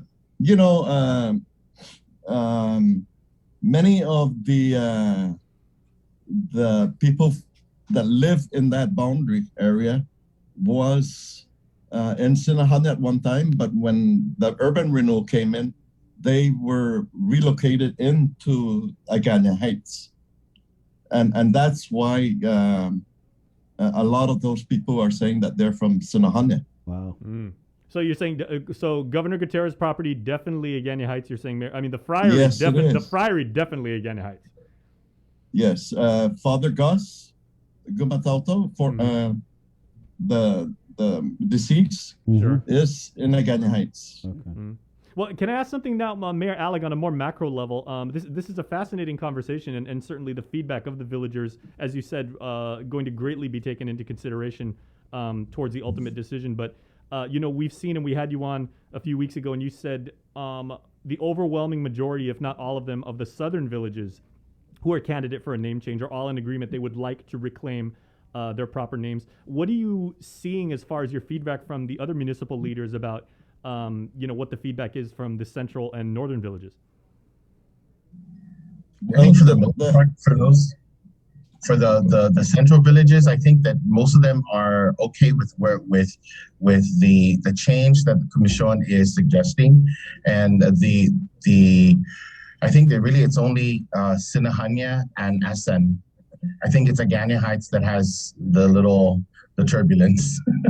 But I believe because Sinahanya it's already it's instead of the J, it's an H, and then it adds an N, and then for Asan it just adds an S, and it just keeps it as Asan or Asan Maina, as opposed to it. I think the mayor wanted to include Asan Maina, Adelup, and Nimitz Hill as a village name, but then I believe the recommendation is finally going to be just Asan Maina. So I think for the central villages, it's just those three. Yeah. For the southern villages, like you said, I think most of them have agreed to spell it the correct Chamorro name. I believe all of them, except for. No, all of them, I believe, is all going to be changed. Yeah. The only one that doesn't have a big difficulty is Talofofo, because it's the letters remain the same. It's just the glota, I think, that's going to be included in the name. Yeah. Mayor McDonald, so what are you going to tell the Commission Fino tomorrow about this? Well, like Mayor had said, that it's up to the legislature. Whatever we decide, we'll let them decide. But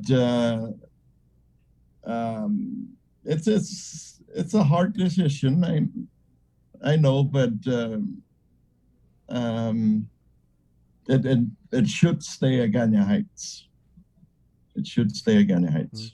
Well, without trying to sway your residents' decision one way or the other, Mayor, and for both mayors, what words of wisdom would you pass to villagers of any village, whose municipality is considering changing their name, as far as people that are concerned, like Mayor McDonald was saying, I'm worried that if you change my village's name, the identity and the pulse and the culture of the place I grew up in is going to change. How would you address those concerns?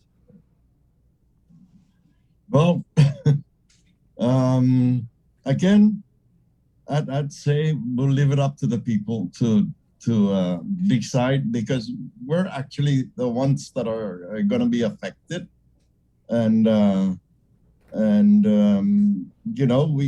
we are proud to be from Agana Heights, and we don't know if we're going to be proud to be called Tutuhan. It's hard to say what the effects would be. And of course, to change everything again, it's going to cost a lot of money.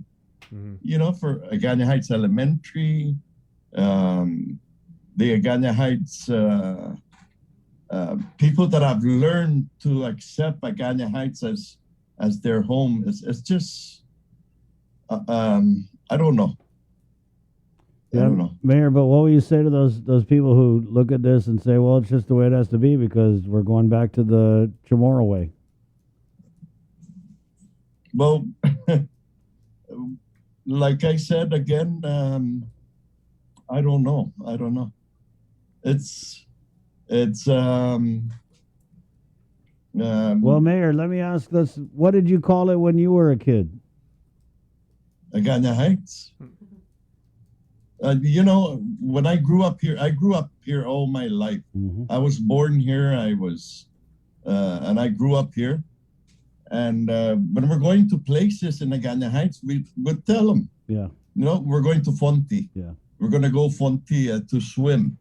The Fonte River. We're going to go to Hilaan to catch catfish.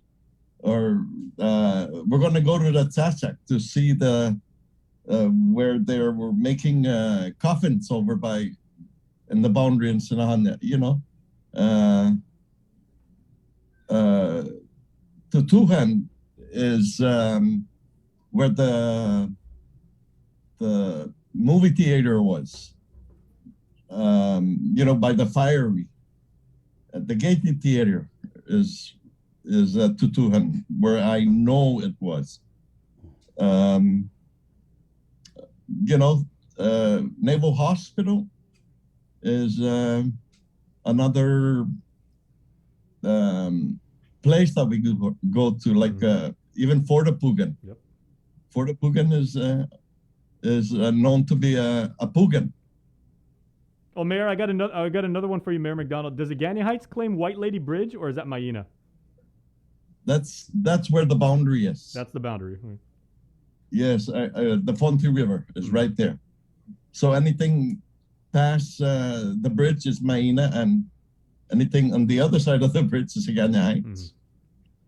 But the Fonte River is definitely the most noted place where it splits Agana Heights and Maina. How's this going to affect the census, Mayor Alec? Do you know?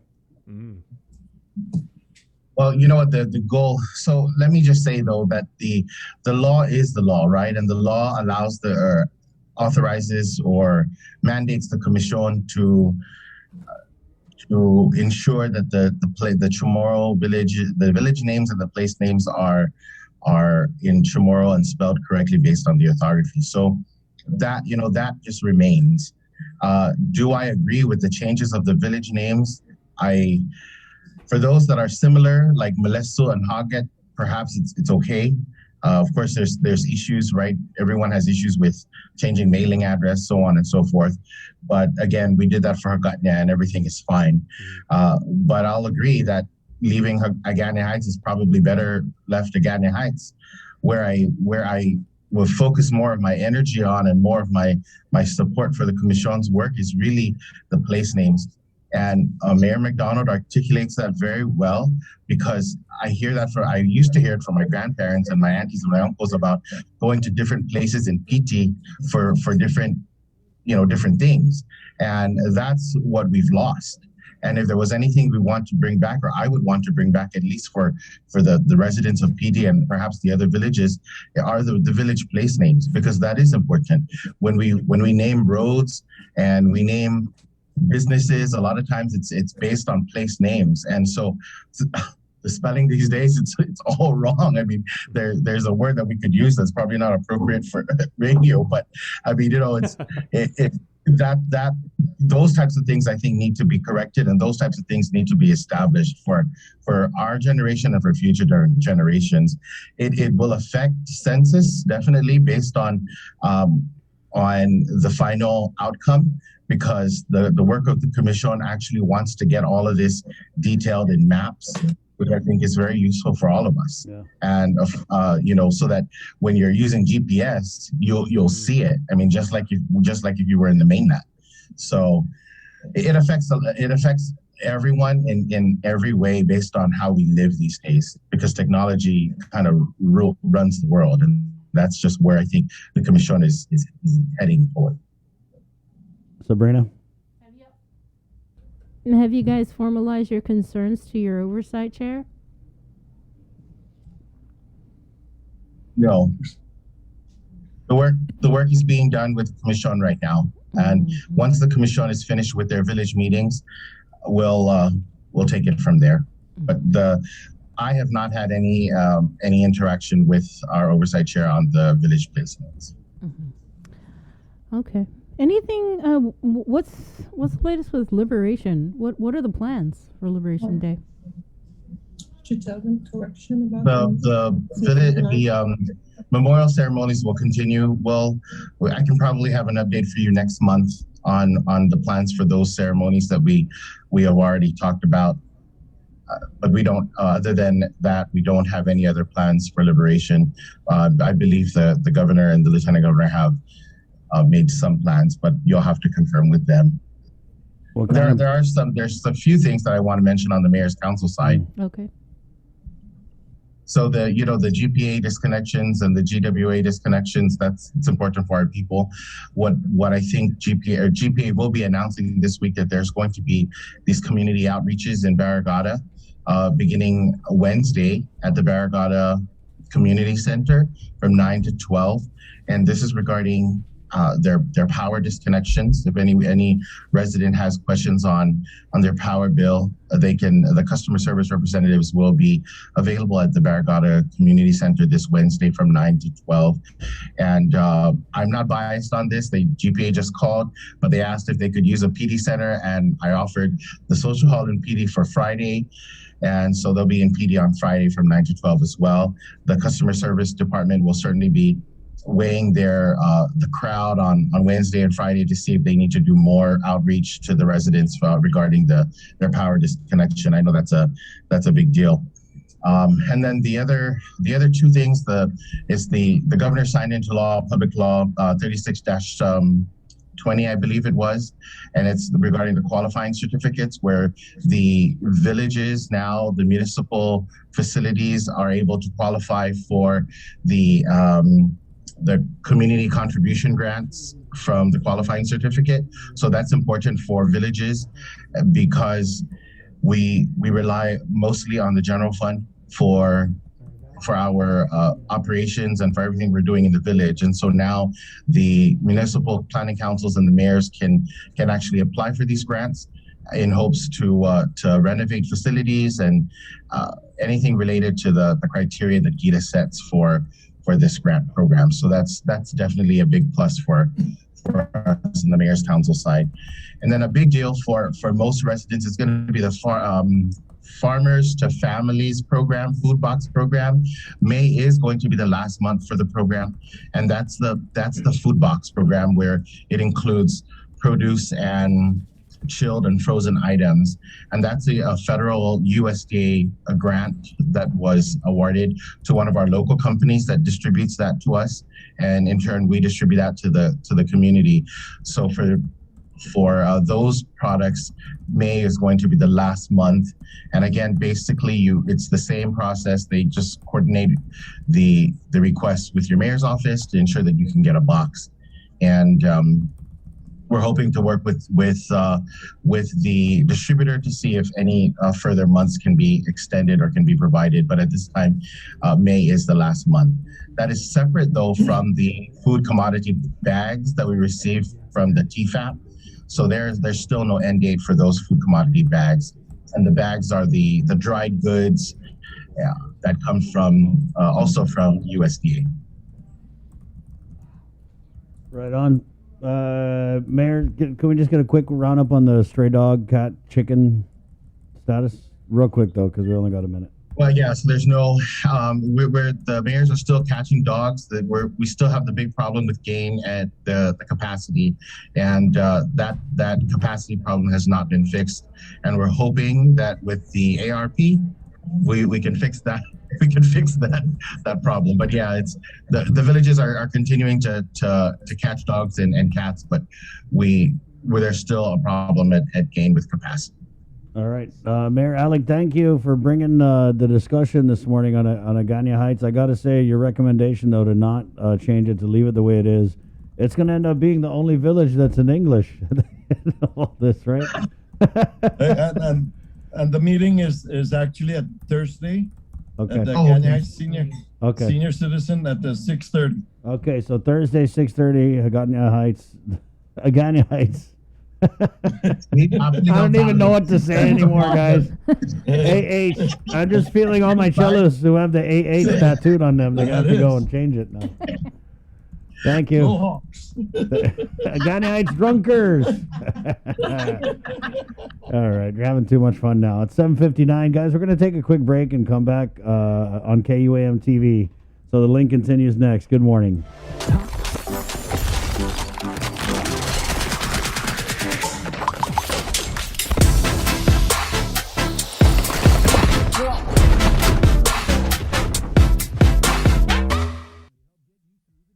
Got your 6 at 6 a.m. with the link on Breeze 93.9 FM. Bree and I connect you with all the latest news and information you need to know to start your day. Then check back with Guam's news leader at 6 p.m. for the day's top headlines with KUAM News Primetime. From 6 a.m. to 6 p.m. and everything else in between with KUAM Digital, we got your 6.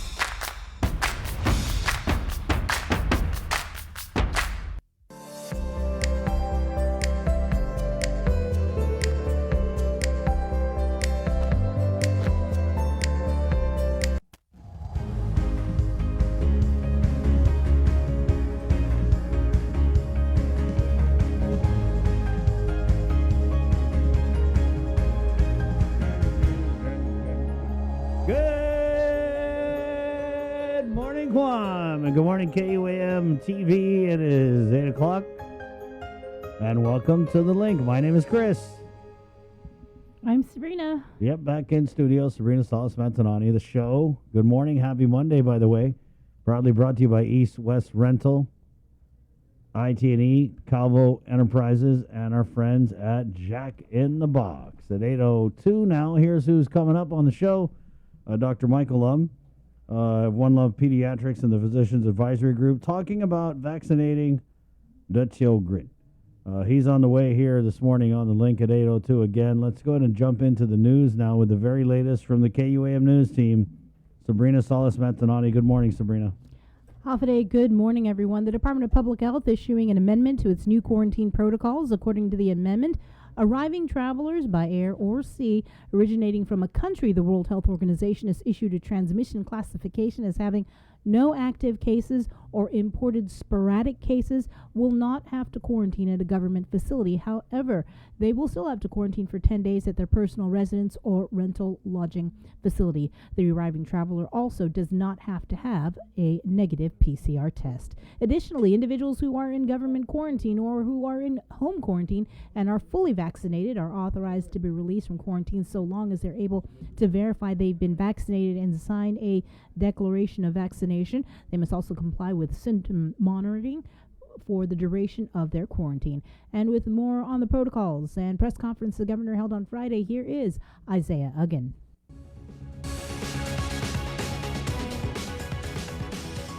Hafaday, good morning to everyone. Guahusi Isaiah Uggan with your headlines here on The Link.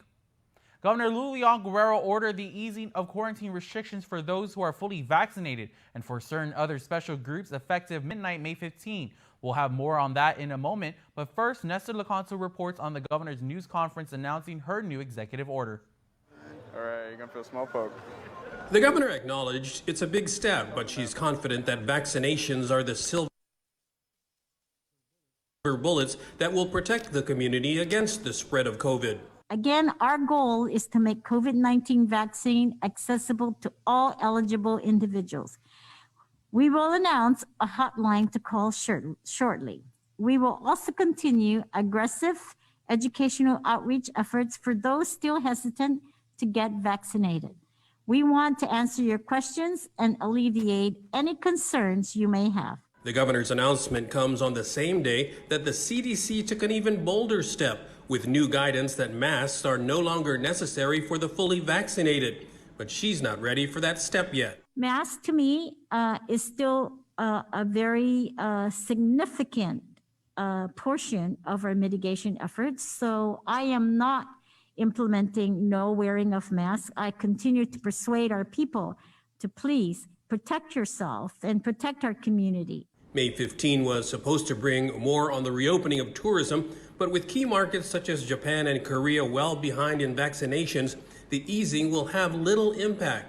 But the governor says she is considering other options. We were talking about just requiring a negative PCR to come in, and that if you're staying from 5 to I think it's five days, that you are not required to quarantine. So those are some of the things, Nestor, that certainly I'm very open and very much want to work with the Travel Tourist Committee. And by the way, she also increased the limit on public gatherings to 100. For Guam's News Network, I'm Nestor Lecanto. On Friday, Public Health was staging at the Guam International Airport, preparing to do on-the-spot vaccine verifications for returning residents who were immunized locally. Tyler Mazzanani takes us through the process. If you're a returning Guam resident, all you need is your vaccination card, and Public Health will do the verification after you land at the airport. DPHSS Director Art St. Augustine. Again, we want to assure our community, especially our Guam residents who are returning, that we do have access to WebIZ. They do, though, need to still fill the declaration form out, which is to attest that they have been fully vaccinated, and that would be required for everyone saying that they are coming to Guam and they're fully vaccinated with approved U.S. FDA vaccines. There will be 5 tables in the processing site. The first table will be for our airline crew and those that are fully vaccinated from Guam. The second 2 tables will be for our passengers who are not fully vaccinated. And the third, 4th, and 5th table, the last 2, will be for families and persons with disabilities. When you're cleared from quarantine, you will still have to comply with symptom monitoring for 14 days via what's called the SARA Alert. All incoming travelers are encouraged to visit the DPHSS website to familiarize themselves with the recent guidance in order to prepare and ensure a smooth process. By DPHSS positioning itself at the airport, this negates the need for residents to request for printout verifications prior to departure. According to Acting Chief Public Health Officer Chimamam Bakwim, the operation at the airport will be staffed at all times, ready for returning residents. Already today, we've trained 20 public health staff to access the WebIZ on spot.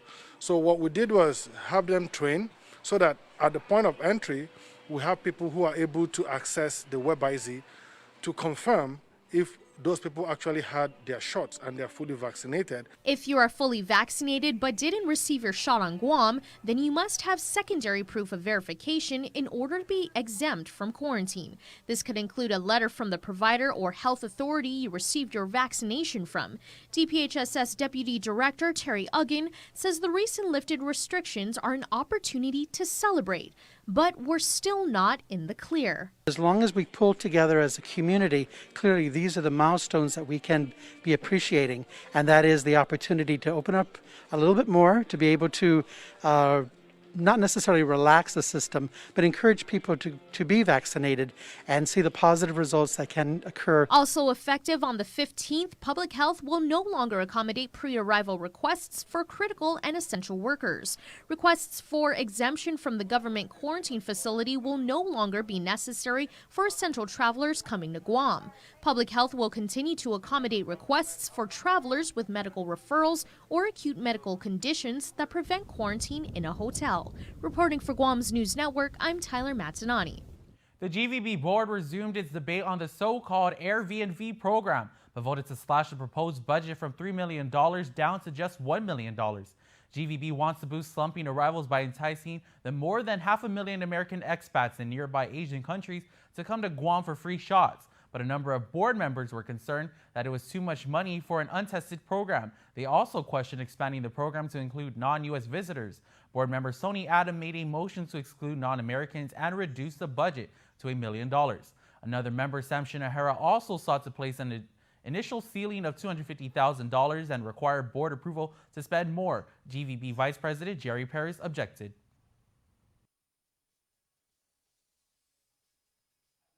I mean, you either have faith in our ability to manage or you don't. I mean, it's as simple as that. And I'm going back to Sonny. I don't think that's fair, Jerry. I don't think that's fair. They're asking us to appropriate money. I don't want to go back to it, but you asked for $3 million for just this. No, I'm saying, Sam, that there's most gifts on the floor of $1 million. And so, as a policy matter, you made a decision or not to approve the $1 million. And then how we spend that $1 million becomes an operational issue. We don't do the job right, fire us. The board eventually approved the reduced $1 million budget for the vaccination tourism program. After only a couple hours of deliberations, a jury of 12 returned a not guilty verdict for former UFC fighter John Tuck on all counts for criminal sexual conduct. He was accused of raping a 21-year-old woman behind the Westin Chapel in Tumon. The alleged assault occurred in the early morning hours of March 24, 2020. Within the 4 days of his trial, his attorney Randy Cunliffe successfully argued that there was not enough evidence to find him guilty of rape and that the sex was consensual. My client is very happy. Thanks to jurors for their attention and their verdict in this case. He can now get back on with his life. It's been on hold for the last 14 months, and he's just grateful that it's all over. Assistant Attorney General Rochelle Canto prosecuted the case and tells KUAM she was able to speak with the jury directly after today's verdict reading. The jury did its job, and I think they didn't find that the evidence that they heard was enough to find him guilty beyond a reasonable doubt. And I was able to speak to them a little bit, and I think that's what the decision was. So we still, that's all we can do, stand by the jury's verdict. The victim traveled from the States to testify in the case. Counsel says she has already left island. That's the news for now. We'll see you all at 6 tonight on Primetime. Thanks, Isaiah. As for the latest COVID numbers, since Friday, Guam recorded 28 new COVID cases out of 1,159 tests performed. As of Sunday, 5 people were hospitalized, 1 in ICU, 1 on a ventilator. To date, there have been a total of 8,091 officially reported cases of COVID-19. There have been 139 deaths. 101 cases are active. There have been more than 7,800 recoveries. The CAR score is 0.6.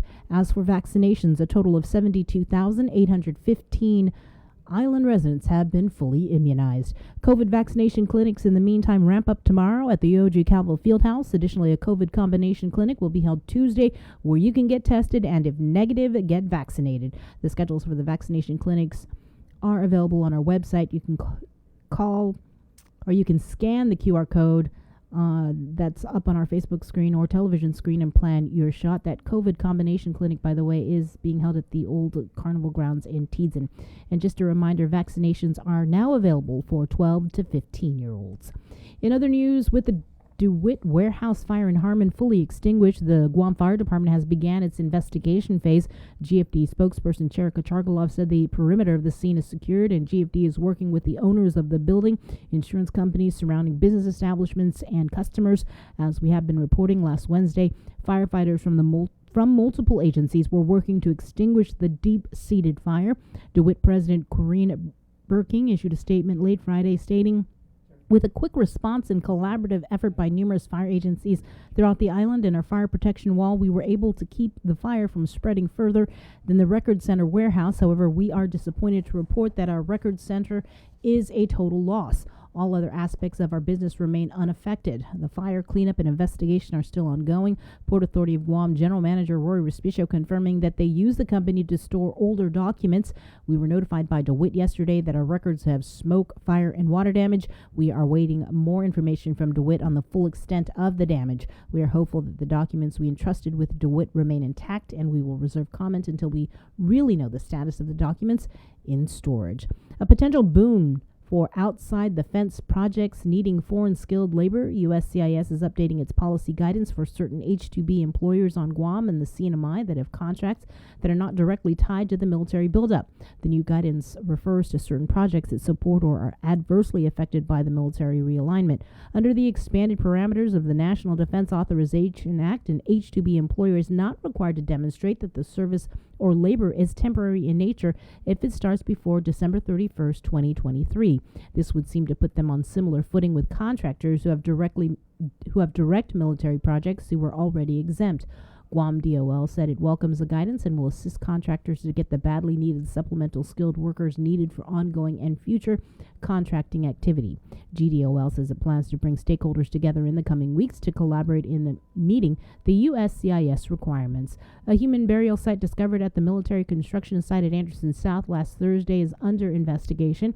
According to DPR's Historic Preservation Office, this is the fourth discovery of bone fragments at Andy South and the first burial so far on record. The office will be reviewing the archaeological mitigation plan that will be proposed by Marine Corps Base Camp Bloss.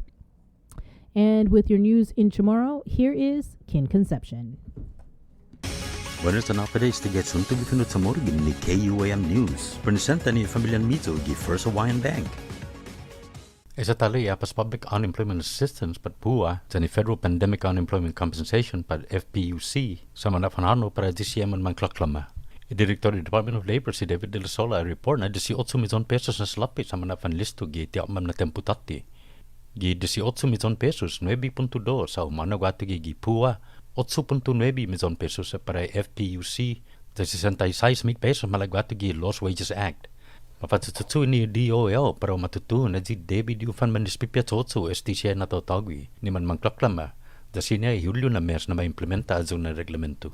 Giotru, putoro 50 na sudidano ng Federated States of Micronesia no mansenglong gunigisagon sa Pudipinesti sa tiwaman mo fanali ni familia niya. Ni FSM Council General si Teresa Philippin a confirma na segundo na flight repatriation ni kakad 22 na sudidano ni FSM sa humano paripanpe gi ganibetnes. Maski 350 no STCA na tatawgi sa mansenglong gunigi isla puri COVID-19 na reglamento sa nirenekto siya ni ma-implemento gilugat niya. Na posible di repatriation flight niya na sudan ni gobernamento ni Estados Unidos. Antes di fan hanaw, David di fan makarantina so fan mabakuna. Ang man matugato gi Japan pa man matest na makarantina talo. Ilanya si Philippine na mas talo na flight and repatriation sa mafatsutsu para Hunyo na mes. Taza kausanya COVID-19 FSM. Masa suntu, may imbestita ka man diskrubi na sagan naftan siya gi mapos na Webes, gadyo na lugar ni Gua Construction ni Militar gi Anderson South.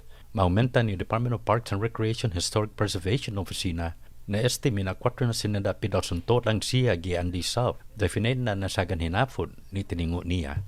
At sa oficina sa para may review archaeological mitigation na plano nung maproposo ni Marine Corps Base Camp Bloss. Mas artikulo, maaresta si Jesse Rodriguez, 60 años na edad, sa fafanay na sa akin segundo grado na criminal sexual conduct, no primer grado na felony, en pitong familia no mina 3 grado na felony, sa ni Manyuko no 3 grado na felony. Sigon ni complain ni magistrates, uno pensita na biktima sa atake si Rodriguez na natakin bus ni Gwe, desde Enero na mes gi 2020 na sakan.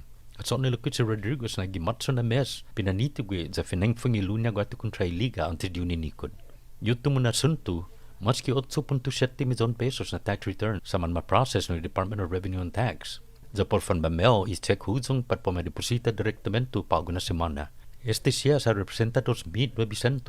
68 naman man-file na tax sa mantayla na si antes pat gida 23 gi Febrero 2021. Para nispiya estado yung Mizo tax refund halong gi www.myguamtax.com. May epokano na setbi aji look-up status of 1040 refund na batunas guihi. Para Guam News Network, Guam si Kin Concepcion. Yasunto yung finut sa moro sa presenta sa ninafato ni Familian Mizo gi First Hawaiian Bank.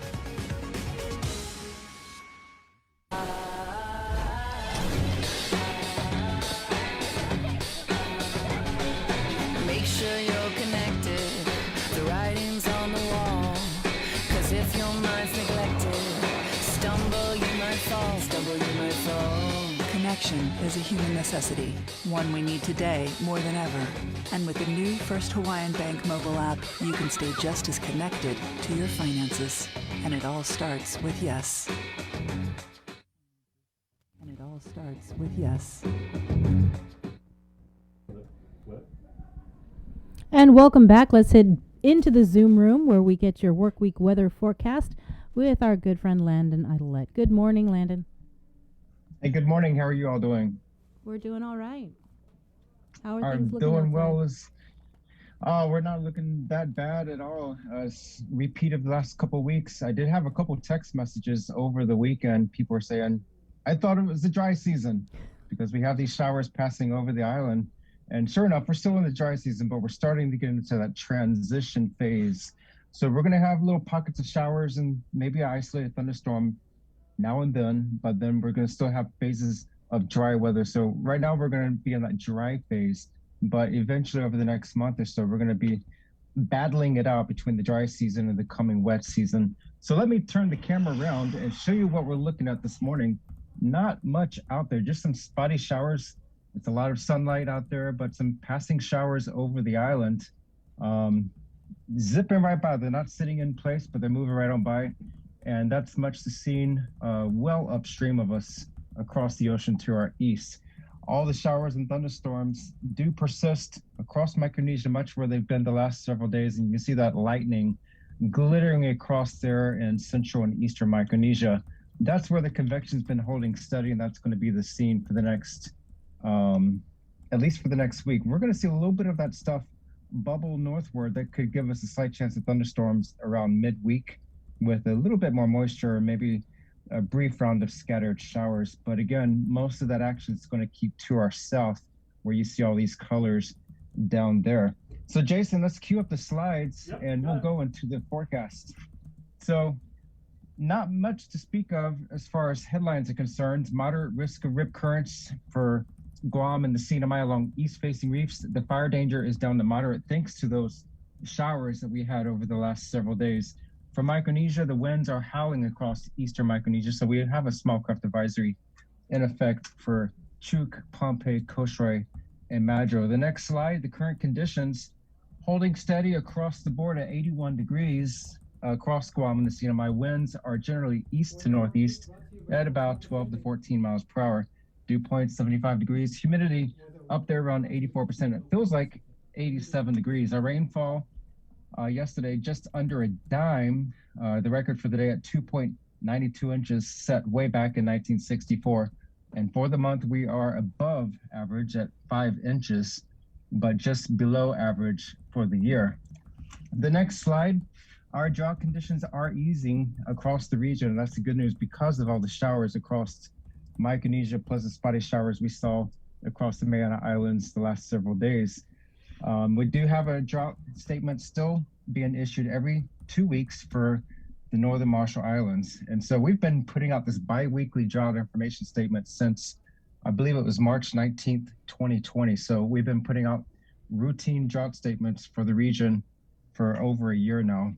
Hopefully we can end that in the not too distant future if we can get more rains for the Northern Marshall Islands. The next slide, no current invest areas by the Joint Typhoon Warning Center. That's the good news. I'm going to talk a little bit about that later because there is some chatter on social media on different pages. If you watch any weather pages, that there could be some development in the region later in the week, and that's going to be all west of us, any possible development, but currently no suspect areas by the Joint Typhoon Warning Center. Nothing that's really catching our attention in the observations and satellite imagery. The next slide, this is the polar orbiting winds over the ocean surface. We are watching a pretty robust trade wind pattern across the region. And you see that circled area, that's 20 to 25 knot winds just east of Kosrae. That's what's generating those small craft advisory conditions, the hazardous seas and the hazardous surf across these islands. So those winds would be howling. The greens, those are 15 to 20 knot winds over the open waters. This would be the scene, at least for the eastern parts of our viewing area, at least through the end of the week. The next slide, combined seas today and through much of the week will be about 5 to 7 feet with a east swell. That's our dominant trade wind swell right now, and that's going to continue through the week at about 4 to 6 feet. That's going to drop a little bit, but we could see a little increase in a long period north or northeast swell from a system well up in the North Pacific. And the tides, we have a low tide earlier this morning at 1.8 feet and a high tide coming up at 9:43 this morning. And again, that polar spectrum on the lower right, that shows where our swell is coming from, and that's all trade wind swell out there. So watch out there if you're on the waters. For the week ahead, if you go to our webpage and you click over Guam on our homepage, weather.gov/GUM, you click anywhere on the island itself, and that'll give you this pictorial display laid out for the week. This is something that I think many people are not aware of, but click on the island and you get a detailed forecast for the week. Today, partly to mostly sunny across the Mariana Islands, isolated showers. Winds will be up there about 15 to 20 miles per hour, combined seas 5 to 7 feet, wind waves 3 feet, and east winds over the water at 15 knots. We do have a moderate risk of rip currents for surf of 6 to 8 feet along east-facing reefs, lesser surf to the north at 2 to 4 feet, and 1 to 3 feet on west and south-facing reefs. We're not going to see much change through tonight and Tuesday, but we do have that weak disturbance is going to pass to our south, and that could give us a little uptick in showers as well as a slight chance of thunderstorms, primarily for Guam, not so much for Roatán and Saipan. So midweek, mostly cloudy, isolated showers, slight chance of thunderstorms. East winds at 10 to 20 miles per hour, combined seas still holding steady at 5 to 7 feet. And this weekend, back to the drier conditions, but we could see more showers around Sunday into early next week. We could see some of the long-range models are showing more moisture for the Mariana Islands as this wetter pattern across Micronesia shifts northward. That could give us a wetter start to next week. So we'll have more information later in the week. So check out our webpage as well as our Facebook page at U.S. National Weather Service Guam for the latest. Now, one last thing, we did put out information on our homepage. And if you want to come back to me, Jason, I'm going to show you the webpage. We did put out some information on our radar outage. That's been an ongoing outage since February 7th, I believe. We put information, if you go up to the top of our webpage where it says news headlines, click on update on extended outage and status of WSR 88D radar and its ongoing maintenance. This is where we're going to be updating information. Right now, there's no significant new news about the radar outage as repair teams continue to do work. We're waiting for more parts to come by shipping, and hopefully we'll start getting more operational use out of the radar before much longer. And so our prospects currently look good as far as the parts coming in, and we'll soon have more use of the radar. And that's all I've got. All right. Thanks a lot, Landon. Have a great Y'all have a great day. You too, my friend. We'll see you. It's Work Week Weather, probably brought to you by Docomo Pacific. At 8:26, we'll take a really quick break, and we're coming back with Dr. Michael Lum right here on the link. McDonald's.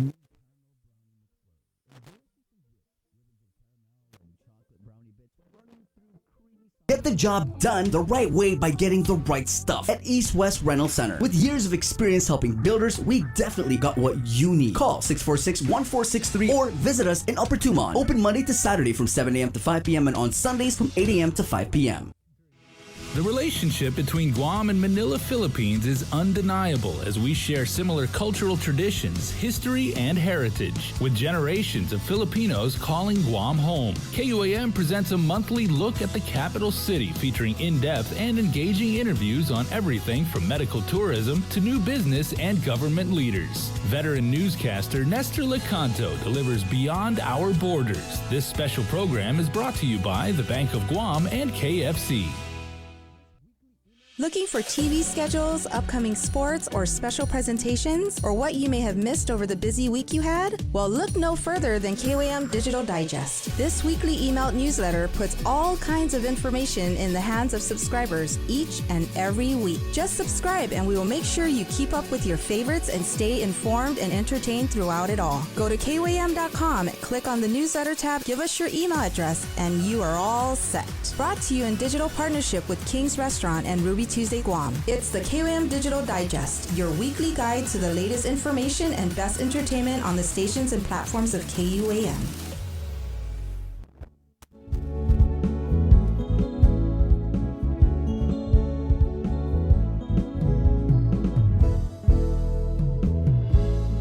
back if you are making your way around Guam streets, wherever you are, on this 30-mile long by 7-mile wide little slice of heaven here in the Western Pacific. We are Guam, everybody, and we're glad to have you along for this Monday episode of The Link. If you're a part of the Link fam joining us worldwide, we are happy to see you too, and we hope you're being safe. We got Chris and Sabrina standing by, and they have a friend who we have not heard from in a hot minute, Dr. Michael at One Love Pediatrics. So, what's going on, guys? What's up, Jay? Thanks for that intro. The Jason Salas, ladies and gentlemen. This is The Link again, brought to you by East West Rental, Cabo Enterprises, ITD, and Jack in the Box. Good morning, Dr. Michael. How are you, my friend? Hey, good morning, guys. Good to be here. Long time. Yeah, thankfully, right? I know. I guess that's good, right? Right. So, Doc, we wanted to bring you on because as the announcement, what was it, Bree, last week? The FDA, then the CDC, and then the Dr. Cabrera was on the show announcing that the 12 to 15-year-olds are now authorized to get the vaccine. And so now we're really going to see things really ramp up to get 12 to 15-year-olds vaccinated. Right, and since you are with One Love Pediatrics, I guess we first kind of wanted to start about what people are saying since this announcement, and what is it translated to for you at the clinic level? Well, I've actually had some of my patients already reach out to me and tell me that they went ahead and got their kids vaccinated. So I know for a fact that at least 3 of my patients have already gotten vaccine, and they're in the 12-year-old range. Overall, there seemed to be a lot of interest from parents previous to the announcement coming out that they kept asking me when this vaccine was going to be approved for kids, and I'm really excited this is happening. We know that even though the very young children, they aren't very good at catching the disease or passing it on as well as adults are, but once kids get over the age of 10, that incidence and the frequency starts to go up. So having our younger kids at 12 and 12 and up getting vaccinated will ultimately be very beneficial for the island when we think about our herd immunity. And now I'm hearing that or reading that Pfizer's clinical trials and Moderna are including kids as young as 6 months. So hopefully sometime in the not too distant future, it will be approved for them as well. And just for clarification, this is just for the Pfizer vaccine, just for people who are listening. Yes, that's correct. The 12 and up is just for the Pfizer, not even the Moderna. And Pfizer, a lot of people are asking if it's going to be available in clinics. Due to the ultra cold storage requirements, I'm guessing it's still only going to be rolled out by public health. And I think there's an outreach at Father Dueñas, I believe, tomorrow for a vaccine clinic, but somebody might have to double check that. Yeah. Doc, so when let's say, hypothetical, I'm with One Love and I call and ask about, getting the kids vaccinated. What are some of the things that you tell patients who are looking to do that? Generally, a lot of the concerns come around safety, right? Understandably. Kids seem to do pretty well. The most common side effects are going to be some sort of low-grade fever, something about 10% after the first dose, and 20% of the kids at the trials after the second dose. And then other than that, it'll be the headaches, mild fatigue, about 50 and 60% for both. Overall, though, they tend to do really well as far as the clinical trials been involved. The clinical trials included 2,200 kids. So 1,100 of them or so got the vaccine, and 1,100 had a placebo, and it was as I believe was a double-blind controlled study. And in the vaccinated group, none of them ended up getting COVID, and in the placebo group, 16% did. So when you might read some studies that say, or some headlines that say the Pfizer vaccine is 100% effective for this age range, that's where that number is coming from. Now, as it rolls out and, more and more kids get it, will 1 or 2 maybe, or will a few get it even if they get vaccinated? Probably, right? But as of now, this is where that 100% effective rate is coming from. You mentioned that you had some calls already from parents of children who informed you that they got their child vaccinated. What are some frequently asked questions? So whether or not, I don't know if you've gotten any calls from your patients or your clients. Generally, the frequently asked questions I get is, what can we expect? Is it safe for them? And how has it been studied? I know there's like a thing that going around on social media. Only one of my friends, and this is actually a friend from California, reached out to me, asked about the fertility issue. I don't know if you guys have heard this. There were some concerns about the vaccine causing fertility issues. It looks like it's just a thing going around social media. There's nothing to suggest that it's going to affect future fertility rates. And even the American College of Gyn Onc have said that this isn't something that they consider an issue. Alongside of that, I also get questions from moms about if they're pregnant, if they should be getting it, or if they're breastfeeding, if they should be getting it. And it looks like initial studies show that they doesn't seem to have any effects on the fetus if you get it while you're pregnant.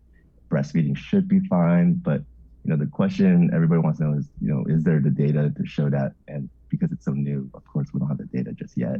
But it seems like everything should be fine.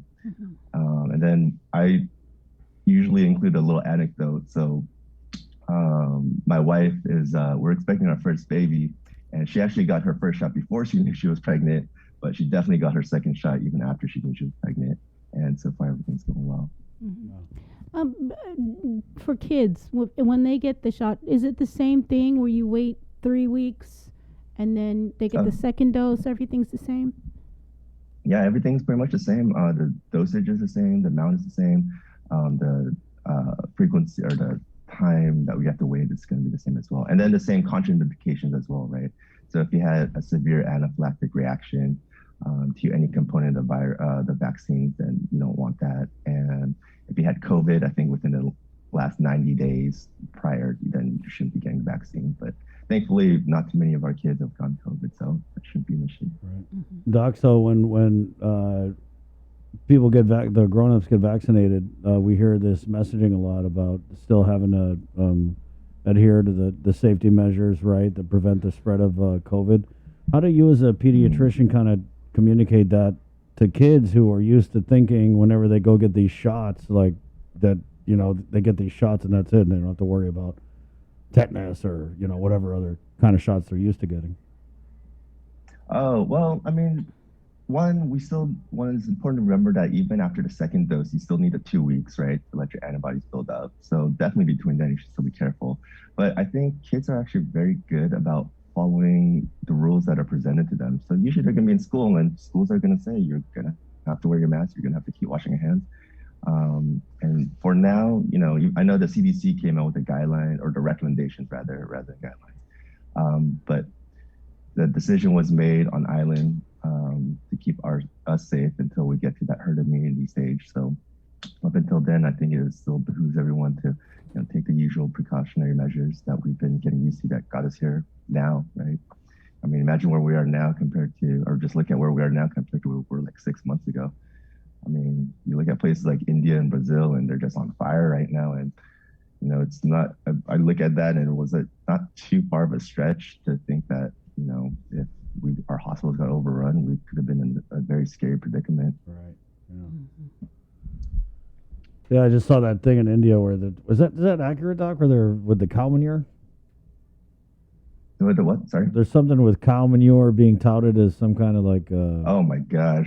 I mean, when people get desperate, right? Right. And people are just dying by the thousands every day, I'm sure they'll try anything. Right, yeah. And that's actually one thing is like we're in a really fortunate, I mean, I would dare say like luxurious position where we have so many vaccines that we can afford to like give it to our kids who honestly, they don't get super sick. I mean, there could be an argument that maybe we should send these vaccines over to India, but as long as we have them here, I say let's get our kids vaccinated. Right.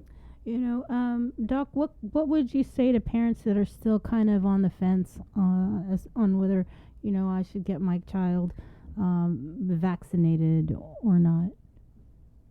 I think the important thing is, it will protect them. There are, even though kids generally do pretty well, there are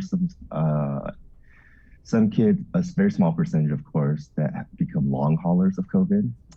We do know that another very small percentage will have some complications of their heart.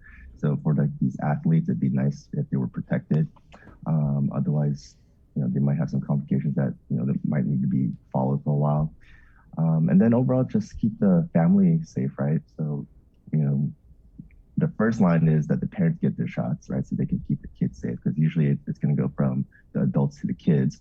But if they have slightly older kids, then, that also protects the adults as well, as the kids go back to school. What was it that Dr. Hoa said when he was on last week, that part of the issue might also be for kids trying to get them to get the shot is that they're scared, right? They're scared of the needles. Yep. And I don't My wanna 17-year-old was scared of the needle. What do you tell your patients, your kids, when they come in to get their shot? I tell them it's okay to be scared. Nobody likes getting shots. I don't like getting shots. At least you don't Just do lie. it, right? Some of these doctors would be like, "Oh no, it's not going to hurt a bit." I can't. Yeah, I definitely don't lie. I just tell them it is going to hurt, but it's not going to hurt for very long. I didn't actually feel hardly anything when I got my shot, and I thought, and I am one of those people that are like scared. Mhm. I don't want, Sure are. I wish we rolled on that when the guardsman was giving me my shot, but I was like, oh, is it gonna hurt? Is it gonna hurt? Is it gonna hurt? And then boom, he did it, and I was like, wait, you're done? So yeah, it's the same needle, right? Everything's the same. Yeah, everything's the same for the kids. Yeah, in this case. Doc, where are we in terms of, because we've asked this to a few of the docs who have come on, booster shots for the COVID vaccine? Yeah, that's a thing where, some of the, I think it was like the Pfizer boss, right, that said like eventually we'll have booster shots.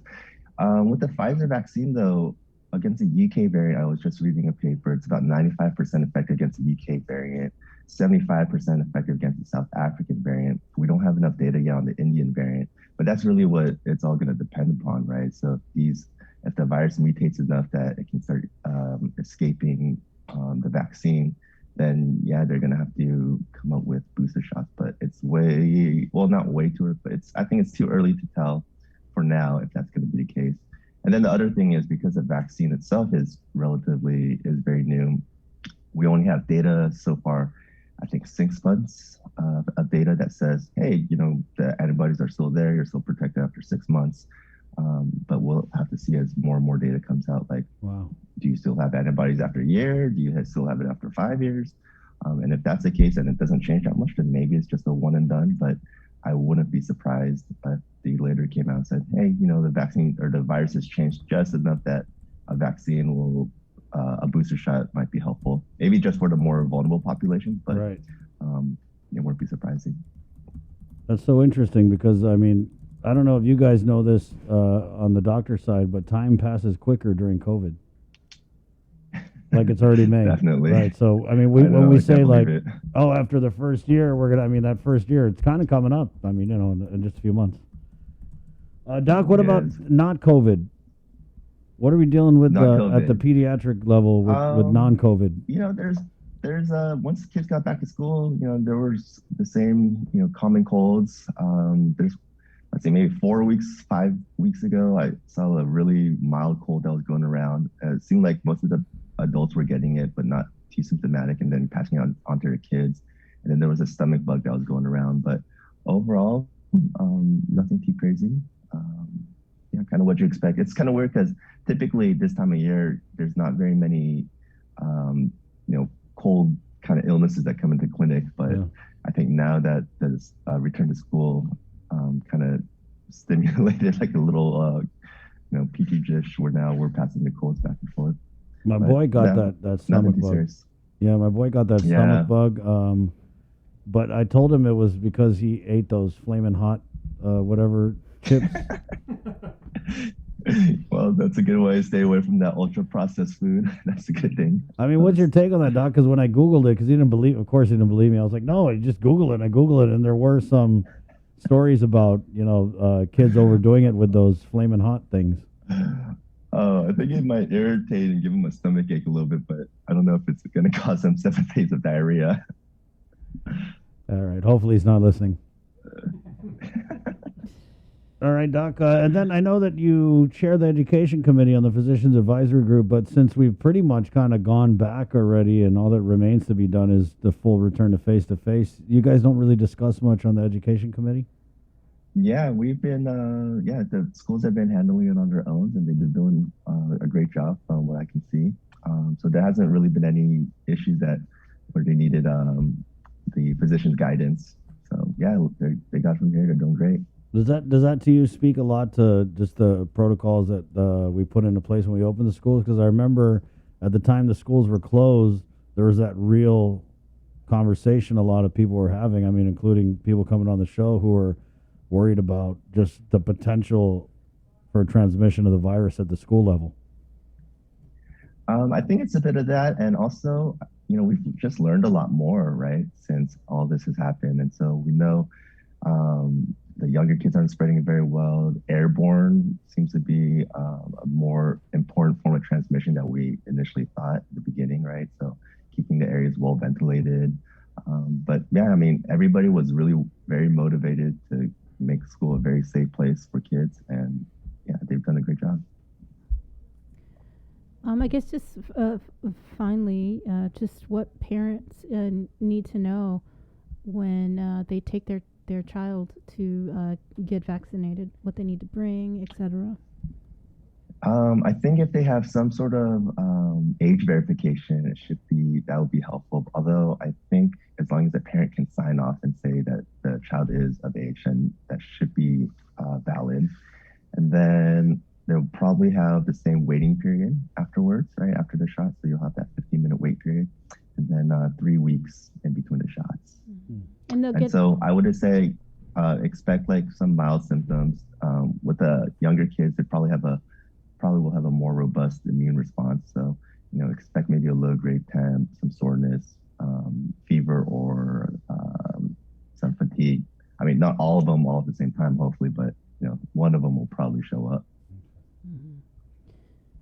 Do you guys have an estimate just how many 12 to 15-year-olds we have on Guam that are eligible to get this vaccine? I don't have the age breakdown. I know there's about 40,000 age 0 to 14.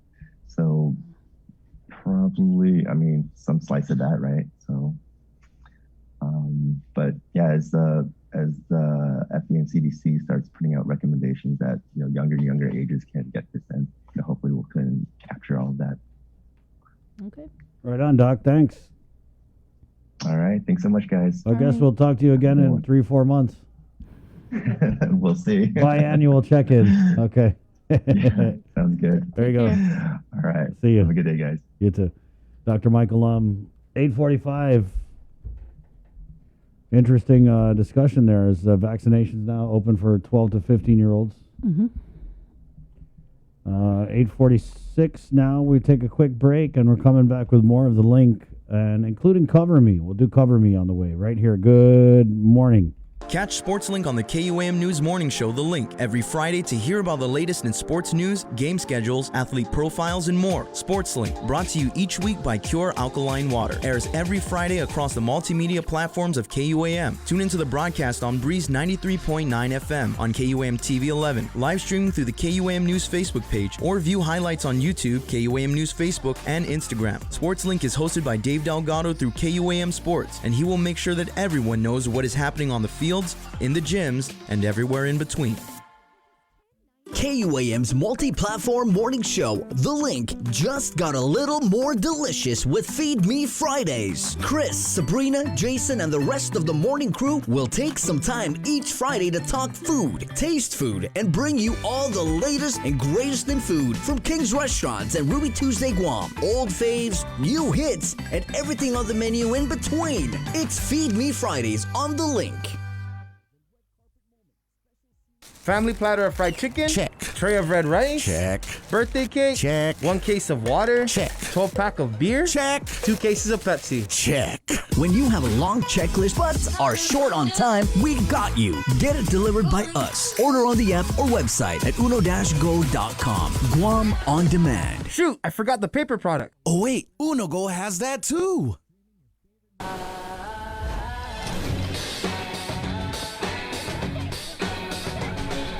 Make sure you're connected. The writing's on the wall.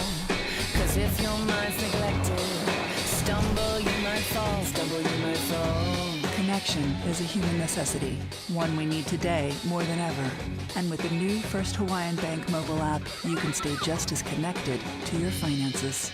And it all starts with yes. GU Self-Storage, conveniently located near the Harmon McDonald's. We offer affordable rates, online payments, and auto bill pay for your convenience. Plus gate access daily from 6 a.m. to 9 p.m. Call us today at 648-7867 for more information.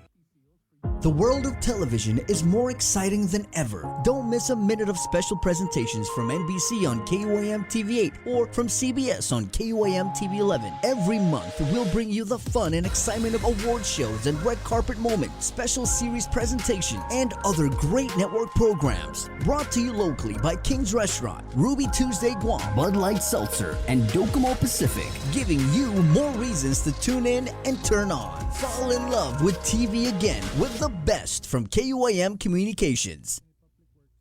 As May is a month to celebrate mothers and everything they do, let's not forget that many parents in our community are struggling to make ends meet and provide for their children with basic necessities. The KUAM Care Force is partnering with the Salvation Army for a very special drive this May, benefiting our precious and most vulnerable in our community. Through Friday, May 28th, we'll be collecting diapers, formula, infant toiletries, baby food, and other new items for infants and toddlers at our KUAM studios in Harmon on weekdays between noon and 4 p.m. Show you care and help families in need this spring. Due to the consideration of our current public health emergency, donations will not be accepted outside of hours specified. Curbside acceptance of donations is acceptable by calling 637-5826 upon arrival.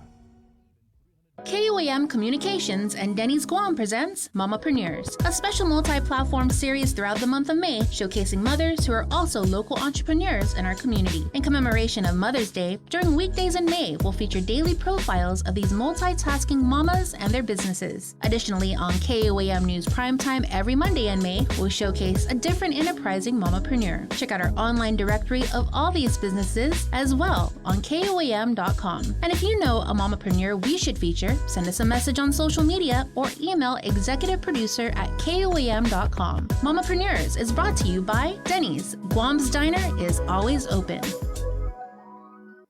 Get the job done the right way by getting the right stuff at East West Rental Center. With years of experience helping builders, we definitely got what you need. Call 646-1463 or visit us in Upper Tumon. Open Monday to Saturday from 7 a.m. to 5 p.m. and on Sundays from 8 a.m. to 5 p.m. Working hard every day, no matter what the situation is. Man, love my co-pollination. Stand up strong and listen to what they book. Element press boom, I say. I watch these birds flying. They remind me. Boomer. And J-Boog. Leave the line on 851. Good morning. Yeah, in case you guys missed it, missed the link, missed a lot, but we had Lillian Posadas of the Guam Memorial Hospital on earlier this morning around 7 as they won not one but two. Do you say prestigious or prestigious? I say prestigious. I say prestigious. Yeah. I say that's validation of the fact that they are kicking butt. Yeah, that's what it really is. So I was taking notes while you guys were talking to Lillian. So it's international awards, mind you. So this is not just national, but like throughout the world. They won honors for Hospital of the Year and COVID Response Initiative, and very well deserved. Very well deserved. You're right. That's crazy. Yep. So how are they going to celebrate? What did Lillian say? With whiskey and wine. Well, I mean, if they need to go to a place where they need to kind of like dry out, or like get one of those pills where it'll force you to upchuck and get rid of whatever's in your stomach. I think they know they're in the right facility. The charcoal pill. Right? Yeah. Is that what it is? Right. Yeah. Thanks for that, Jay. I've never tried that. Yeah. No, the charcoal pill actually dries you out, right? I There's don't another even one. There's know, another bro. one that you take and it actually induces like. Is that? Are you sure about that, or is that just in the TV shows? No, charcoal pill is if you have a problem keeping stuff Down. Oh. Okay. Right on. Boy, this conversation took a weird turn. It did. We were just trying to congratulate GMH, and then you went on with like they got to take a pill, upchuck. I don't know. That's all you. And and welcome back, Bree. Nothing's changed. And they did just complete celebrating Hospital Week, so very fittingly so. Right on. But thank you. You know, we're the first media to get that and have it announced here, so appreciate. You know, because we've been through a lot with Lillian throughout the pandemic. I mean, it is what it is. Say what you will, but she was here giving us those updates that were pretty crucial, right? And so, Every step of the way, she was here on the link. And, you know, speaking... I mean, whether or not she had staff that were getting the virus, I mean, she'd still come in and share the info with us, very real, very raw. Yeah, you're right. Very real, very honest, very emotional at times. Remember when she broke down? Yeah. On more than one occasion. Yeah. But Bree brought this up too, and she said, because Bree's been covering Lillian for a long time, and, you know, Lillian has her roots before she became, like, administrator. She was a nurse, so she's been, and she has, you know,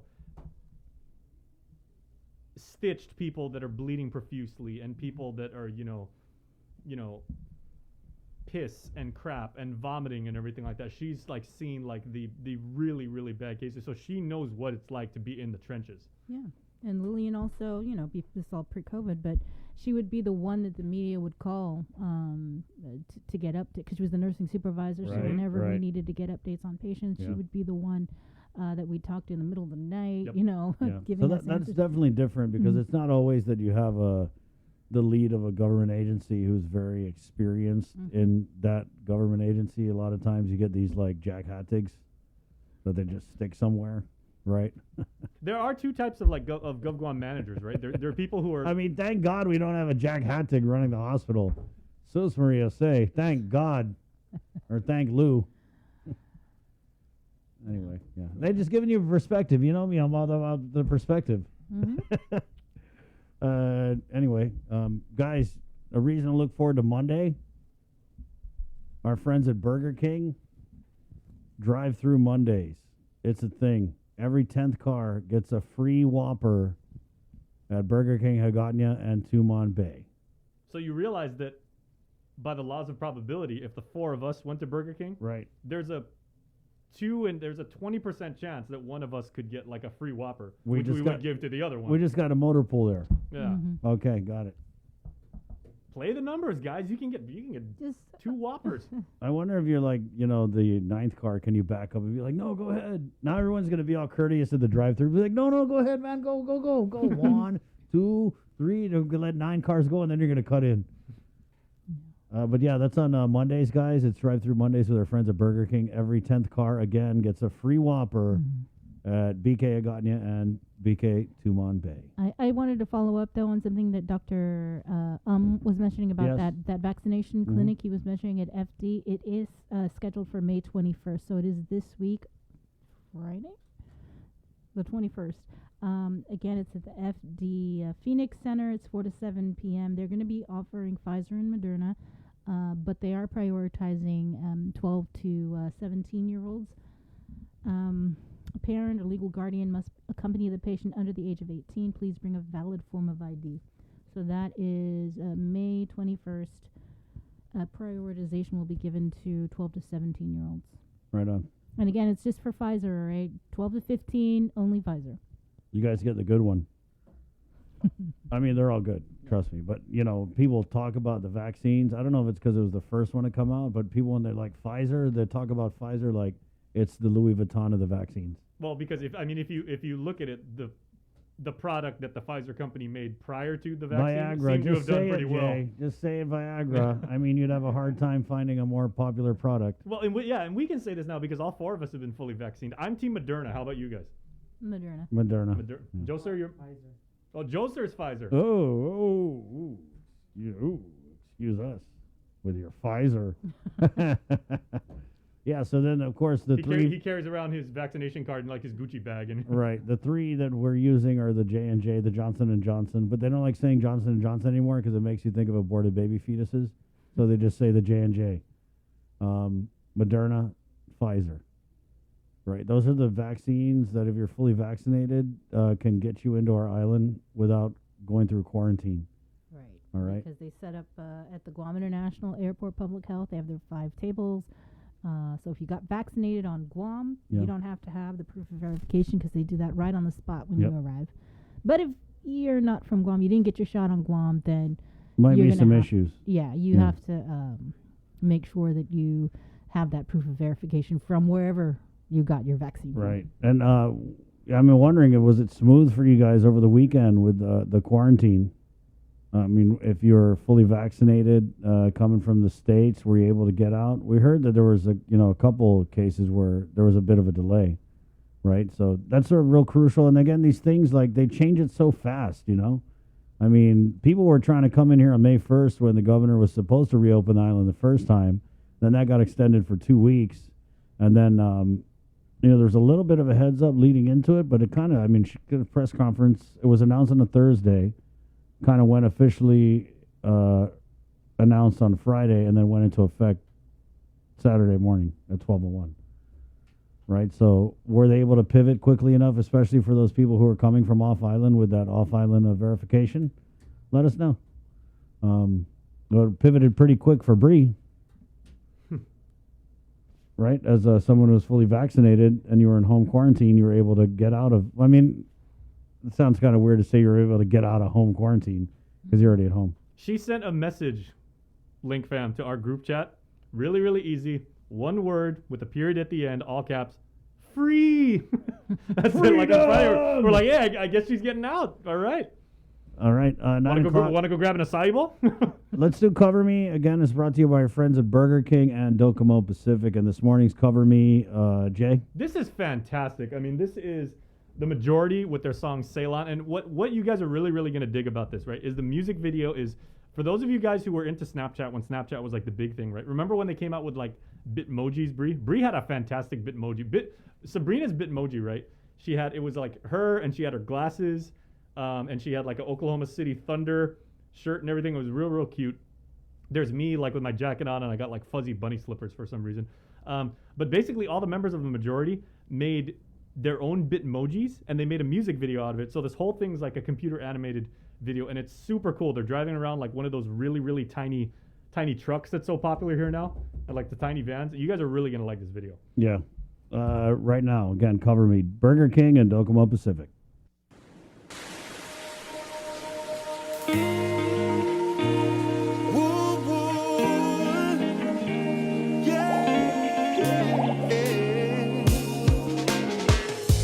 Choose to live my life this way. It's so peaceful. Every time I have to think about my days, I pray. Hoping you all okay. So damn stressful. The ones in charge of these societies are making mistakes. We gotta do this to get back to that. Come on now. Who do you think you're fooling with that? I remain where I'm at. Stay long. Oh, I'm not getting on that shit again.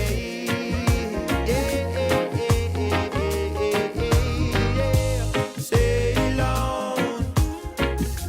Oh, I'm not getting on that shit again.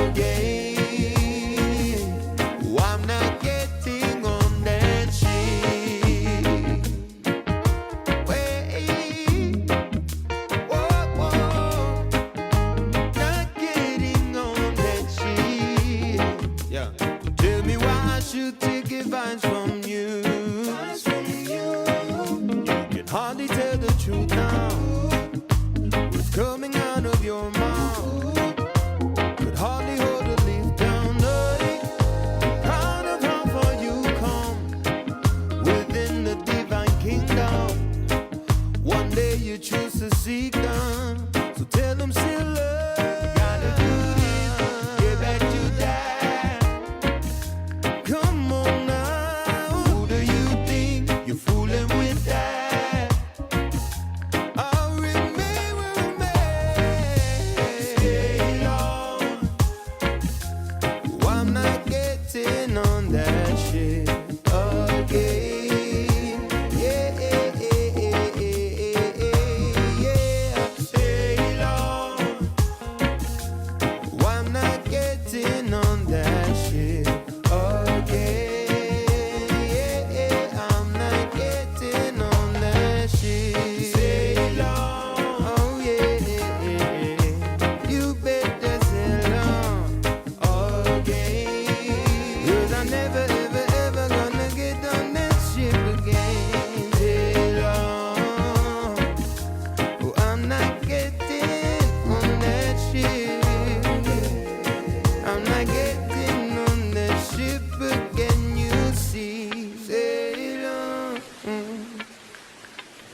not getting on that ship again.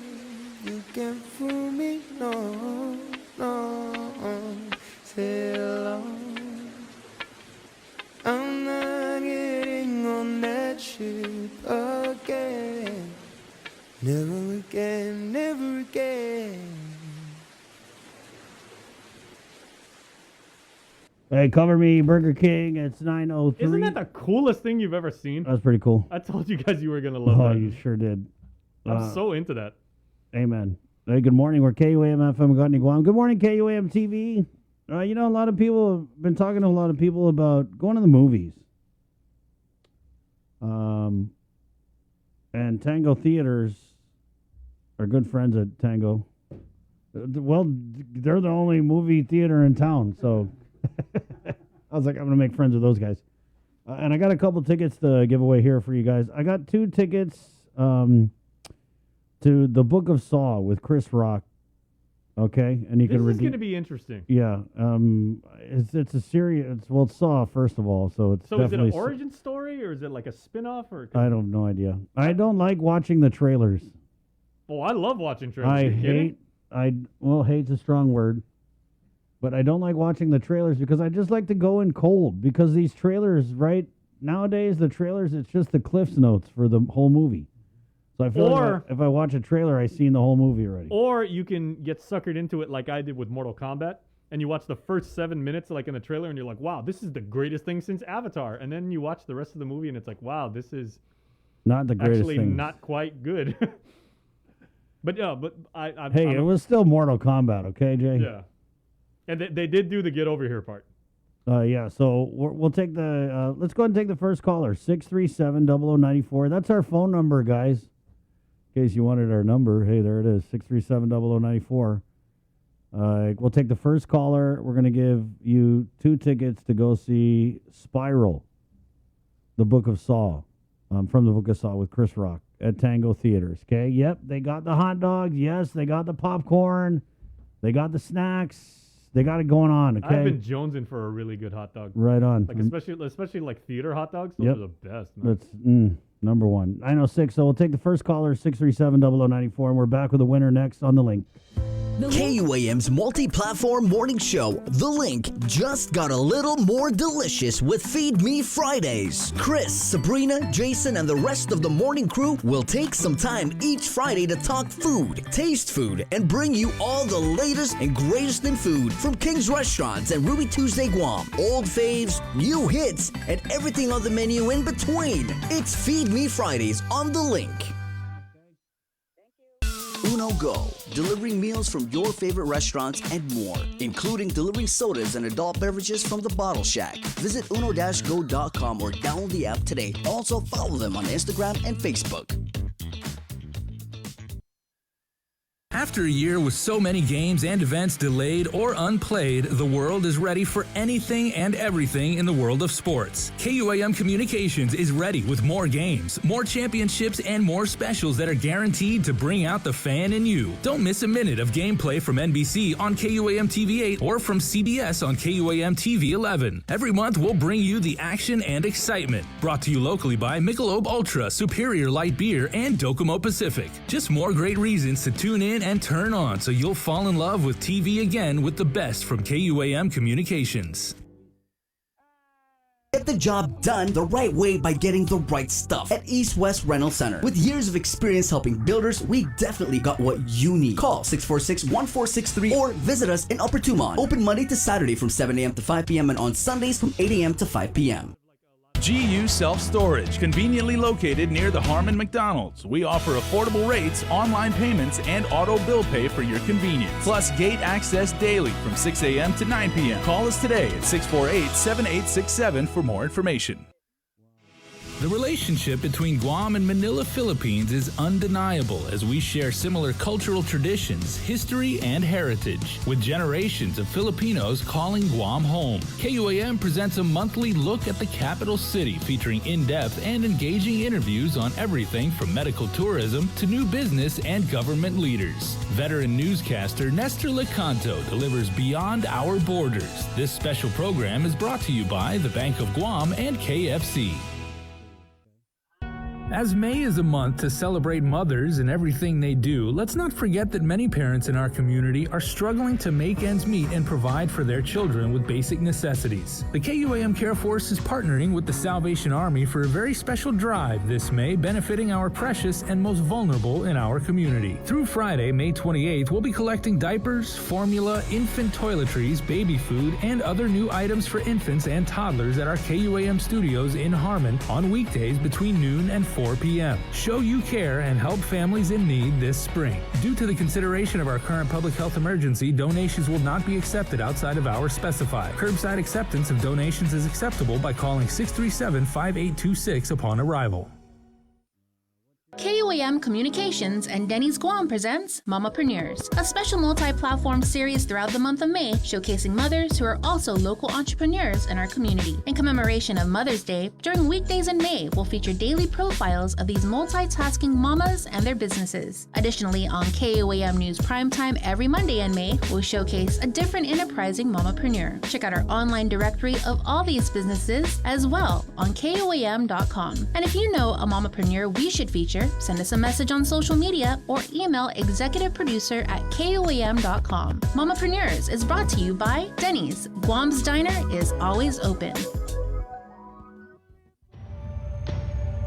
Listen, watch, and learn from the daily Chamorro news updates from KUAM News. Catch them on The Link during the 8 o'clock hour, streaming online on Isla Radio, or on the KUAM News YouTube channel for your convenience. Tune in and stay informed, all while preserving our precious culture through the daily use of our native Chamorro language. Chamorro news updates are brought to you by your familia at First Hawaiian Bank.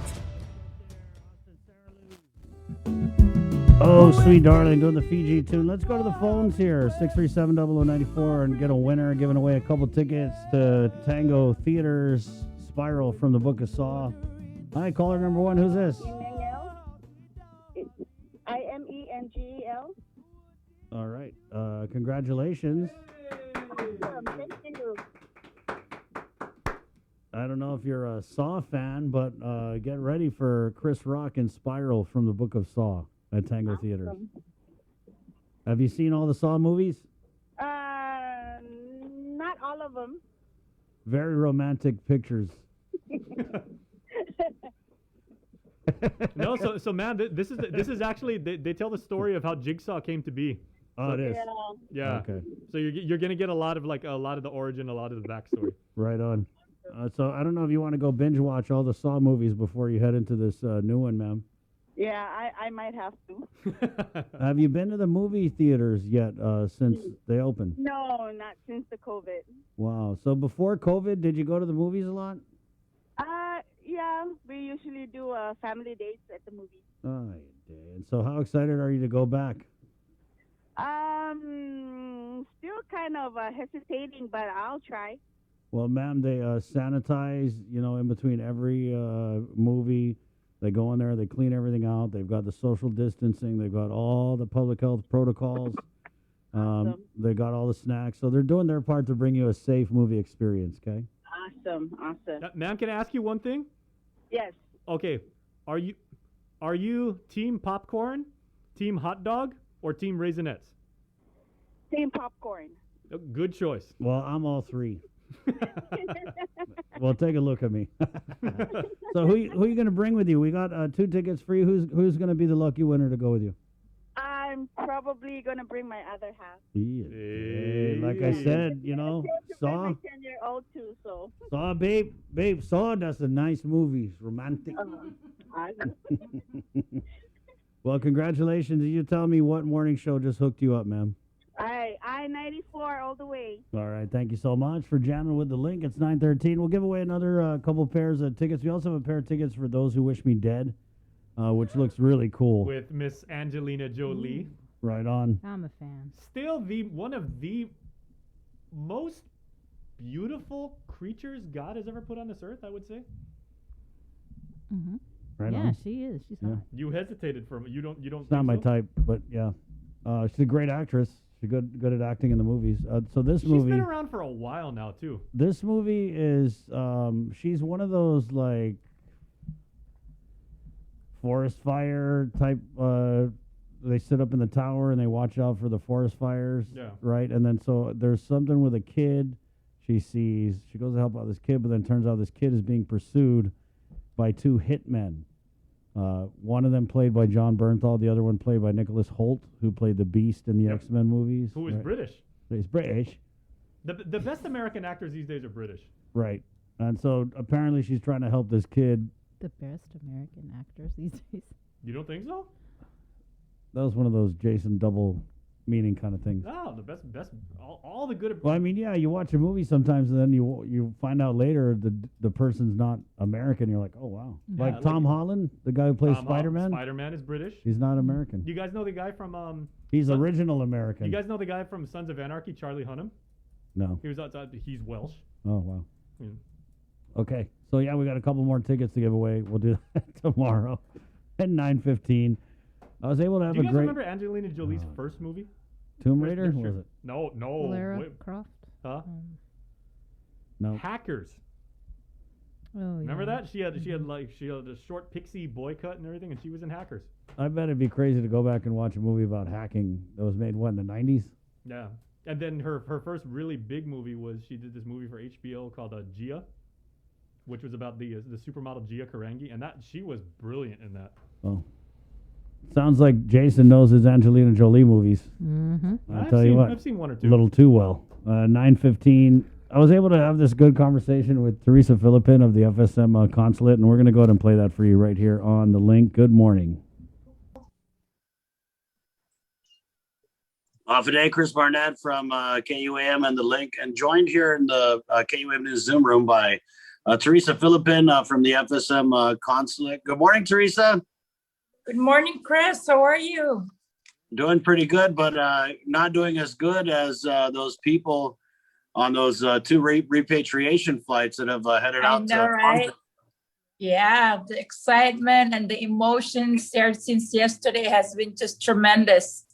As you know, it's been well over a year that they've been waiting for this. Yeah. So it's... it all kind of seemed like it happened so quickly because just about a little under a month ago, we interviewed a bunch of people who were stranded on Guam and Hawaii and different areas, and they weren't able to return home because of COVID-19 and the pandemic. Maybe you could just kind of walk us back to the beginning of this process. So when did the COVID seriousness, I guess, in the FSM ramp down enough to begin the conversation about letting residents return home? Well, the fact that the vaccine is being widely administered throughout the surrounding the region, especially here on Guam, because as you know, this is the main hub to the FSM. So the fact that Guam is up there in great numbers right now, vaccinating people, that was one of the big factors in the decision to finally start the repatriation process. As you may recall, sometime back in November 2020, we attempted a similar effort, but at the last minute, there were some loopholes here and there, and we really wanted an airtight program. So we canceled that. And then, the conversation hasn't been taken off the table ever since November last year. We've been working very closely with the National Task Force, and the national, which is comprised of the FSM government and as well as the first aides of the FSM have been, working diligently to put in place facilities and procedures, even medical personnel to be able to bring home some of our folks that are stranded and be as safe as possible doing it. So that has really and vaccines are now being administered in the FSM.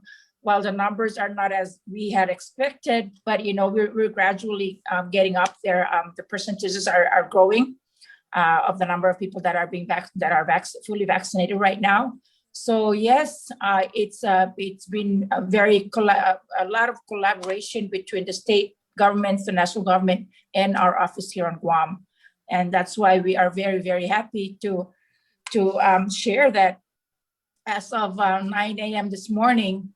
We were able to send the last flight to Pohnpei, bringing in a total of 42 FSM citizens and residents of Pohnpei. Okay. Along, Teresa, yeah.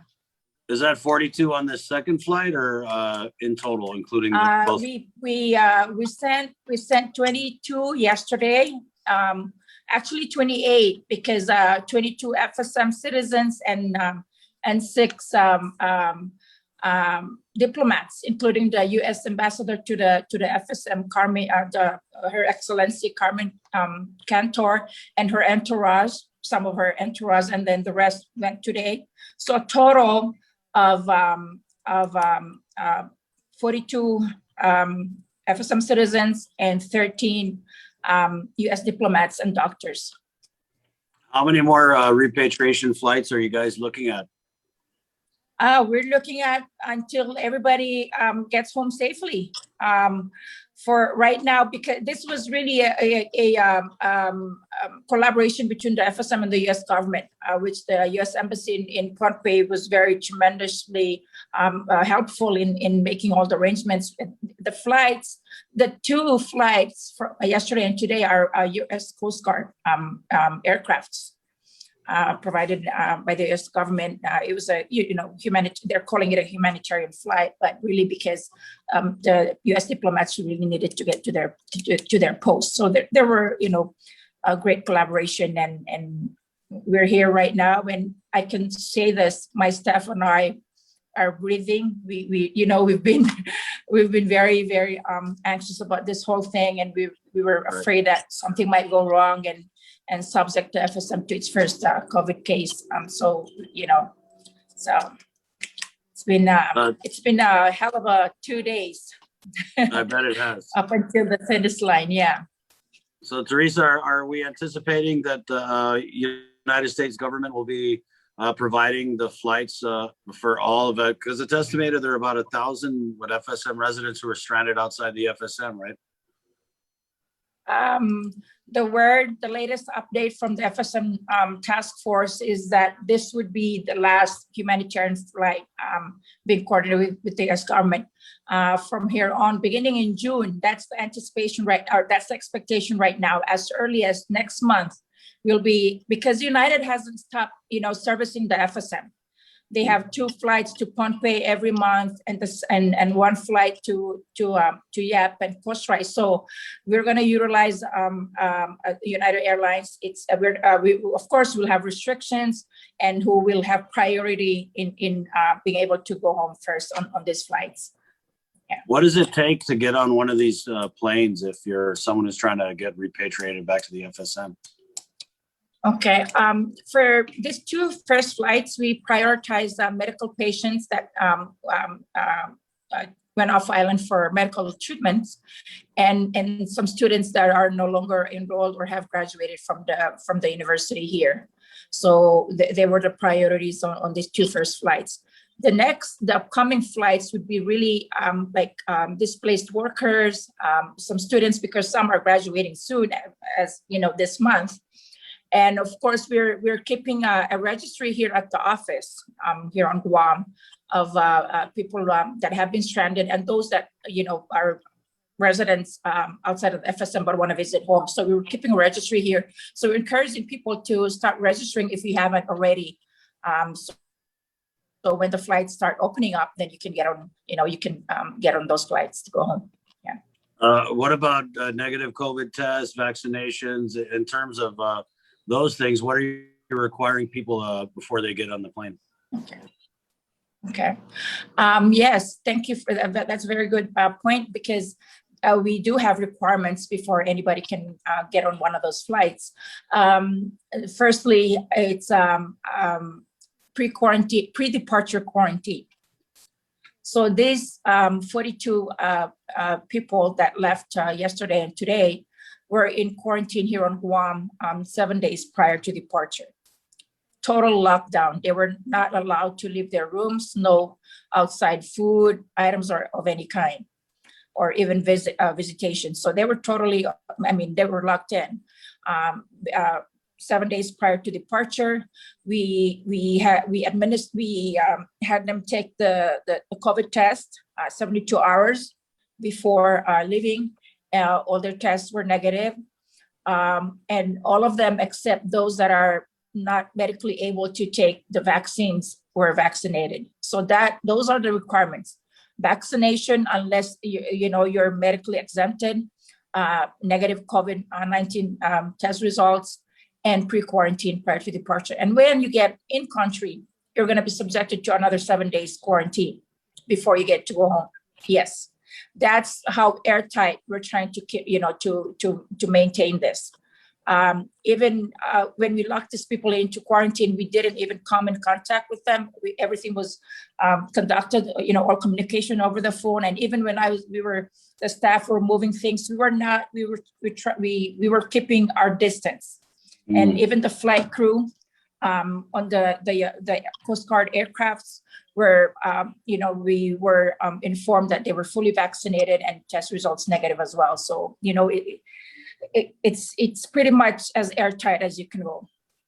That's why a lot of, it took. Where were the I'm sorry? passengers? Where were the passengers quarantined at prior to departure? All right, we had some at Dusit Thani, and for those patients and students that have been at the airport hotel for this whole time during, when they were stranded, we're staying at the Guam Airport Hotel. So, and they prefer to stay there because, it's quite, it's not your regular hotel where you're locked in, you're in a room you only get room service. They have kitchenette and everything. So it was okay for them, and they preferred that. So that's where we kept them. And the airport hotel was very helpful in ensuring that they, brought out additional security to make sure that everybody remains in their rooms. So it was pretty well coordinated. Teresa, I'm curious because the FSM has done, tremendously well in terms of, keeping COVID out of the respective states. And I was just kind of wondering what type of scene are these repatriated passengers going to come back to when they land in Pohnpei? I mean, has the FSM just continued on business as usual for the last year? Oh, there are some schools in Pohnpei that that had early graduations, so that they can keep their students at home. There are measures being taken into account or into place. In the unfortunate instance that a positive case should be found among the repatriated. So we're taking all precautionary measures as much as possible to ensure that we maintain that status. Yeah. But I mean, I know for sure because Go ahead. Come again? Teresa. Go ahead. I know for sure that people were just, trying to get as close to the airport as possible with their cameras. It's quite a milestone Right. for our people, since this whole, unfortunate pandemic. So. Of course. Yeah. I meant what I meant was how have businesses and just people in general fared during the last year? As we couldn't go into the FSM, right? You guys barred travel, but was it kind of business as usual inside the borders? The FSM is just like Guam. A huge part of its economy is based on tourism. So, when we shut off our borders, when we close our borders, a whole chunk of that, how the economy is run was put out at a halt. It was, so it has the hotels, restaurants, local market, it's just, it's been a grave situation for everybody, and the FSM is not excluded. You know what I mean? So it's been terrible, and everybody's very, very optimistic right now with the vaccination rates that we're seeing, that things may eventually, come to some sort of normalcy. Tell us a little bit about the vaccination effort inside the FSM that's happening right now. The Department of Public Health in each of the 4 states have been, working diligently. We give them a lot of recognition for the tremendous work that they're doing, going out into the community, encouraging people to get vaccinated. But as we've talked about this before, there's just a lot of hesitation, and the FSM citizens or residents they're not immune to all of this misinformation that's going around. So it's expected. They're not running to get vaccinated in hordes, but the numbers are gradually moving up. What type of numbers can you share with us? Chris, I'm sorry, I cannot. I do not have that information handy right now, but I can text it to you later. Okay. I just need to check my email. Yeah. But I know it has gone up. I can speak for Guam though, with the FSM community started off at 5%, but we're now well over the 20% mark. So, and that's pretty good for that's right. Yeah. So Teresa, and we have talked about this before, the local effort, right? With that vaccine hesitancy. When you talk to people who don't want to take the vaccine, when you're trying to convince them to take it, what do you tell them? I tell them it's just like the flu shot. When you take it, it doesn't mean you're not going to get the flu. However, it's going to be the effect is going to be minimal if you don't have the shot. So and what I'm seeing right now is because the word was not getting out there. So with the different group of church groups and the different community members that we've been engaging with, being able to go out there and speak to these people, because we relate to each other because we're from the same place, right? And we understand each other better. So when we have somebody that speaks the language come and say, okay, this is safe, the doctors have authorized the approval for this to be used, let's go take it, because this is the only way right now that the medical experts are saying that we can get back to some the way that we used to know life. Right, so that's what we're doing, and there's been a lot of engagement and involvement within the FSM community, and even the clinics like GRMC, American Medical Center. They have just been tremendous. Department of Public Health, they've been working very closely with us in trying to reach going to the community. So it's been awesome, Chris. The assistance and the help, it's just been awesome. Yeah. Teresa, I know that we just started the repatriation flights, but a lot of people on Guam are itching to travel. I mean, I love the FSM as a destination. Reopening the FSM, how far off are we? Chris, one step at a time. We're going to try to bring home those that have been stranded abroad for over a year. And then we can, and everything depends on the outside world as well. The FSM is a very young, tiny country right now. So, we have bigger countries that are facing more, horrific situations because of COVID-19. So everything is really dependent on, how the outside world is performing. Yeah. Teresa, I'm curious what type of assistance, because I know we talked about there was some assistance that came down from the FSM government for those who were stranded outside of the border, but like in country, what type of assistance, whether it be financial or any relief efforts, what are those like inside the FSM? Well, Chris, there's just been a tremendous assistance, financial and otherwise, coming from our partners and our donor countries. The U.S. has been, it's one of the FSM's enduring partners, and they've been all of this assistance that the federal government has been providing to Guam. Some of it have been, provided to the FSM as well. Unemployment,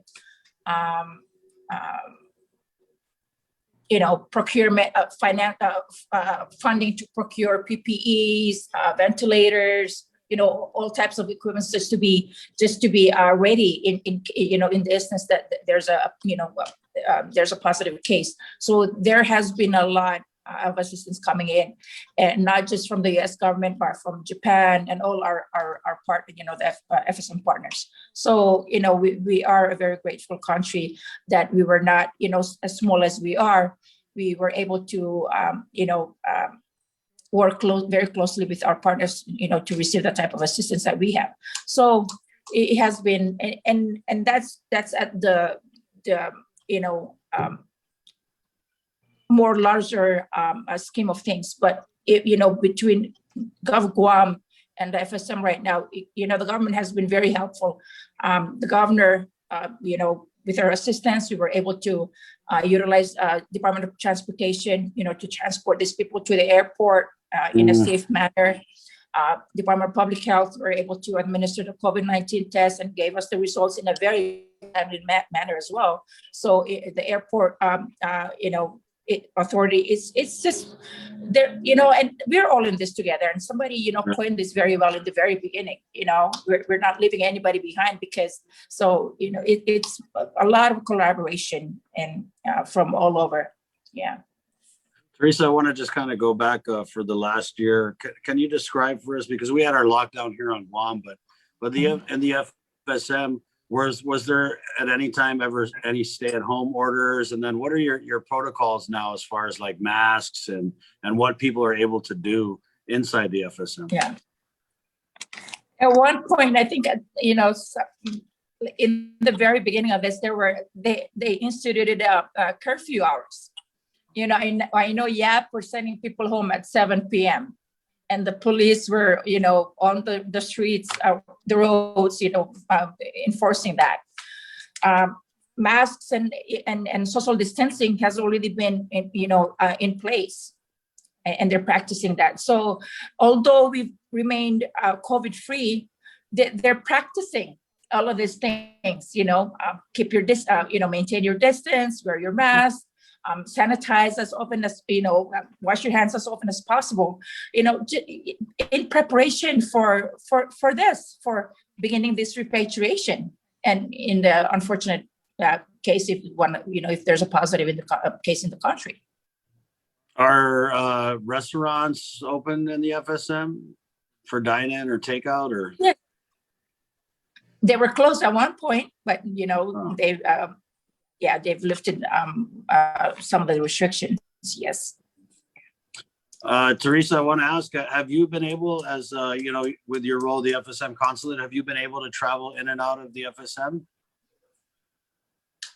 No, nobody's going anywhere. Even our president has been, nobody has. Yeah. As much as we love to travel. Yeah, no. It's I've been here on Guam since when was this? Since January 7th, 2020. Wow. Yeah. So yeah. I can't wait to go home. I really go visit. Well, let me ask you that then. I mean, what's it like? You haven't just been away from home. You've been here trying to like mitigate everything going on back in the FSM, and then also doing all the outreach that you've been doing with the FSM community here. What's it like having to do all those things while at the same time, like everybody else who's trying to get on these flights and go back home? I'm sure you're thinking of your home island, your family. What's that been like for you, Teresa? Well, Chris, I've been working with a very, very great team of people. All of those things that you mentioned, they're not me. This office is not just a one-person office, or the FSM Association of Guam is just a one-person association. I've had a great team of people that we've been working together ever since day one of the pandemic, and that includes the association as well, my office staff. I cannot them enough for the tremendous, incredible work that they've been doing. And, at times I feel guilty putting them, sending them out there to continue assisting our citizens when, there's a rising pandemic and putting their lives and their health at risk. So, I'll be remiss if I don't mention that I'm just one person among all of this work. That's tremendous, incredible work that's been done. And yes, of course, I miss visiting YAP. Ever since I moved here in 2018, I was able to go visit my home island every 2 months or so. But, I just haven't been able to for a while. So it's been a lot of homesick, but the work needs to, to keep moving. it's all about moving forward and seeing what we can do today for the better of our folks tomorrow. So it's all about that. The work, even with a pandemic, with thousands and thousands of people dying, the work needs to get done. So that's what we're doing. Very well said, Teresa. Okay, let's wrap this now. Anybody who's watching this, repatriation flights are set to resume in June. How does one try and begin the process to get on one of these flights? Please go ahead. If you're on Guam, register with your consulate office. We need to get your information. We need to have your name, your passport information, so that when the flight starts opening, we have an idea of who needs to get where, to which island. So please register with your consulate office here on Guam. Our telephone number is 646-9154. And we now have a website, but just search FSM Consulate General Office Guam. There you go. Well, Teresa, thank you. It's always, I know you're so busy. You've got so many things going on. We always value any time you could give us. So appreciate it. And God bless Guam. God bless the FSM. Thank you, Chris. I appreciate you as well. And the KUAM team. You guys are awesome. Talk to you later. Okay, we'll see you, Teresa. All right. Bye. Philippine from the FSM consulate office. Bree, you were telling me while we were watching this that there was like an outreach team that had from the CDC? I remember reading on the FSM president's site that when they were discussing the repatriation, that because it's in partnership with the U.S. government, that to help fill and train some of the medical personnel over in the FSM, they were also going to send a team. I think it was from the CDC and maybe even Health Human Services to the FSM. Most poignant question I thought in that whole interview. Go again, Jay. No, most poignant question I thought you asked was, okay, well, Teresa, you're doing all this work on behalf of your people. When was the last time that you went home? Right. Yeah, and it's been a long while.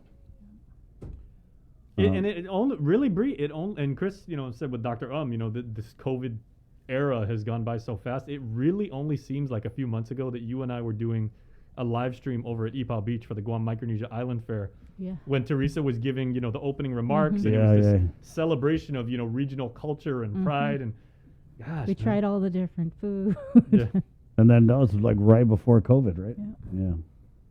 But it's so good to hear that these families are finally going to be reunited after not seeing them for a year. Right. Yeah, we had them in that one Zoom interview, and they were all incredibly emotional about just how hard it's been to be away, not just from your families first of all, but also from your homeland. You don't feel comfortable. People are trying to be hospitable and make you feel at home, but it's still not the same as or the place where you grew up.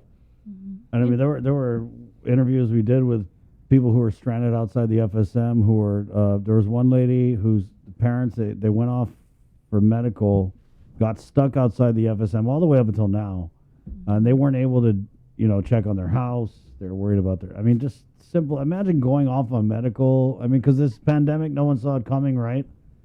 But just going off for medical treatment, and then finding out you can't go home, not for a week, 2 weeks, but we're talking months. Yeah, we first heard about this. I think it was when we did a Giving Tuesday. It wasn't in November, but months prior when we did that special one for frontliners, and we visited the students over at the University of Guam that were stranded in the dorm. Right. Yeah. So, but what about reopening for regular travel? She laughed at that question. Do you see that? She was like, good one, Chris. Let's take care of this repatriation thing first, and then we'll talk about that later. It is kind of a sticky wicket to be in because you were like, kind of a sticky wicket to be in. Why have the territories of the FSM been so successful at containing this pandemic? It's because they basically had complete and thorough unfettered lockdown. No one gets in, no one gets out. The problem is, your own people can't get back in. Right. Well, they didn't have any COVID though. Yeah, exactly. Sorry, speaking of which. Did they get an award? GMH did. No, You got two. FSM should get an award. Right? Okay, wait, sorry. Speaking of people that are stranded, right? Yeah. What was the last thing we ever heard about, like those Russians who were protesting and were seeking asylum? I mean, the last time I know we had them Well, on. I think they ate, first of all, because they went on a hunger strike. Yeah, they're hunger strike. I was like, man. But worst place to go on a hunger strike? First of all, Guam. Second of all, Agatna, where you can smell every restaurant cooking. Chamorro Village. Have you got the barbecue smoke? I mean, God, good luck with a hunger strike then. Imagine trying to do like a hunger strike on like during the Liberation Day parade. Yeah. Wait, is the Wednesday night market fair back No, open? it's not. Yeah, there's no Okay. Wednesday night market. I mean, why I know not though? the food trucks are there. Was They it do. on Thursday nights? Yeah. Yeah. And then they also do up here in Dedido. I forget what night. Yeah. You know what? Tuesdays. Can I send a special shout out to all food truck operators, owners, staff, and everything like that? You guys are working hard, but there's an ice cream truck that goes around my neighborhood up in Jigo. And it's just somebody, you know, trying to, you know, make some extra money, bring a smile on the neighbors' faces and everything like that, you know, like trying to pay bills and everything like that. And this person tirelessly, like, grinds and works, like driving around, you know, for hours, just going around and around. The loudspeaker on volume level 11. All speakers go to 11, you know, trying to just let everybody know. And, you know, they're playing like that happy little jingle and everything like, hey, Ding, ding, ding, ding, ding, ding, ding, ding, ding, ding, ding. It's a small world. What is it? No, that's maybe they do that in Molesto, but up where I live and everything like that, it's ding, ding, ding, ding, ding, ding, ding, ding, ding, ding, ding. I mean, you know, different tape. Okay. Actually, a small world would be pretty cool. That would get me in the mood for like a good ice cream sandwich. Right on. But the point being here that Jason wants to just shout out everyone who is bringing food out to the people. Yeah. All right. May 17th. I didn't know that there was a point.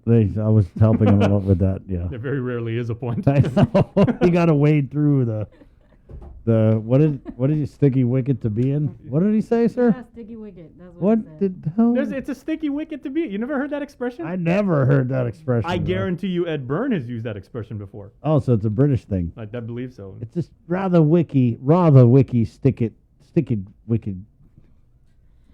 All right, never mind. Okay, we're going to take a break, guys. We're coming back with more of The Link next. Good morning. Banners. Family platter of fried chicken? Check. Tray of red rice? Check. Birthday cake? Check. 1 case of water? Check. 12-pack of beer? Check. 2 cases of Pepsi? Check. When you have a long checklist but are short on time, we got you. Get it delivered by us. Order on the app or website at uno-go.com. Guam on demand. Shoot, I forgot the paper product. Oh wait, UnoGo has that too. After a year with so many games and events delayed or unplayed, the world is ready for anything and everything in the world of sports. KUAM Communications is ready with more games, more championships, and more specials that are guaranteed to bring out the fan in you. Don't miss a minute of gameplay from NBC on KUAM TV 8 or from CBS on KUAM TV 11. Every month, we'll bring you the action and excitement. Brought to you locally by Michelob Ultra, Superior Light Beer, and Docomo Pacific. Just more great reasons to tune in and turn on so you'll fall in love with TV again with the best from KUAM Communications. Get the job done the right way by getting the right stuff at East West Rental Center. With years of experience helping builders, we definitely got what you need. Call 646-1463 or visit us in Upper Tumon. Open Monday to Saturday from 7 a.m. to 5 p.m. and on Sundays from 8 a.m. to 5 p.m.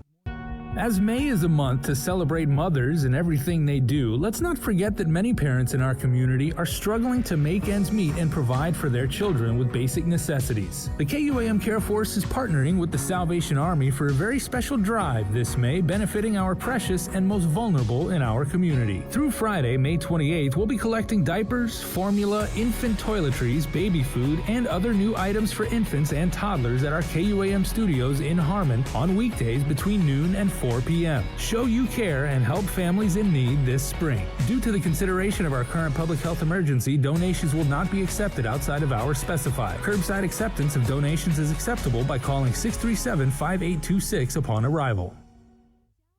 GU Self-Storage, conveniently located near the Harmon McDonald's. We offer affordable rates, online payments, and auto bill pay for your convenience. Plus gate access daily from 6 a.m. to 9 p.m. Call us today at 648-7867 for more information. KUAM KOAM Communications and Denny's Guam presents Mamapreneurs, a special multi-platform series throughout the month of May showcasing mothers who are also local entrepreneurs in our community. In commemoration of Mother's Day, during weekdays in May, we'll feature daily profiles of these multitasking mamas and their businesses. Additionally, on KOAM News Primetime every Monday in May, we'll showcase a different enterprising mamapreneur. Check out our online directory of all these businesses as well on KOAM.com. And if you know a mamapreneur we should feature, send us a message on social media or email executiveproducer@KOAM.com. Mamapreneurs is brought to you by Denny's. Guam's Diner is always open. KUAM's multi-platform morning show, The Link, just got a little more delicious with Feed Me Fridays. Chris, Sabrina, Jason, and the rest of the morning crew will take some time each Friday to talk food, taste food, and bring you all the latest and greatest in food from King's Restaurants and Ruby Tuesday Guam, old faves, new hits, and everything on the menu in between. It's Feed Me Fridays on The Link.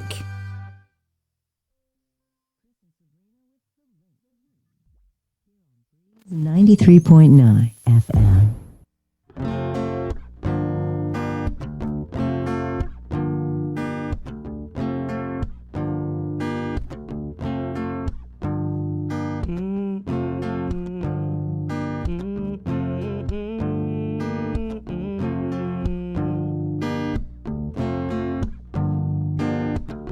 Don't be afraid. I actually got a text from our friend Andy Wheeler because Jason had just said something about a sticky wicket or a sticky wicket to be a. Yeah. Andy Wheeler messaged me, as your liaison to the white community, I have to say that I've never heard sticky wicket in my life. This is our official statement. There will be no further comment. And see, Andy's from New Hampshire. I'm from Connecticut. It's like a northeastern thing too. I am shocked. Well, maybe you should bring him before the committee. The Caucasoidian The Committee. Caucasoidian.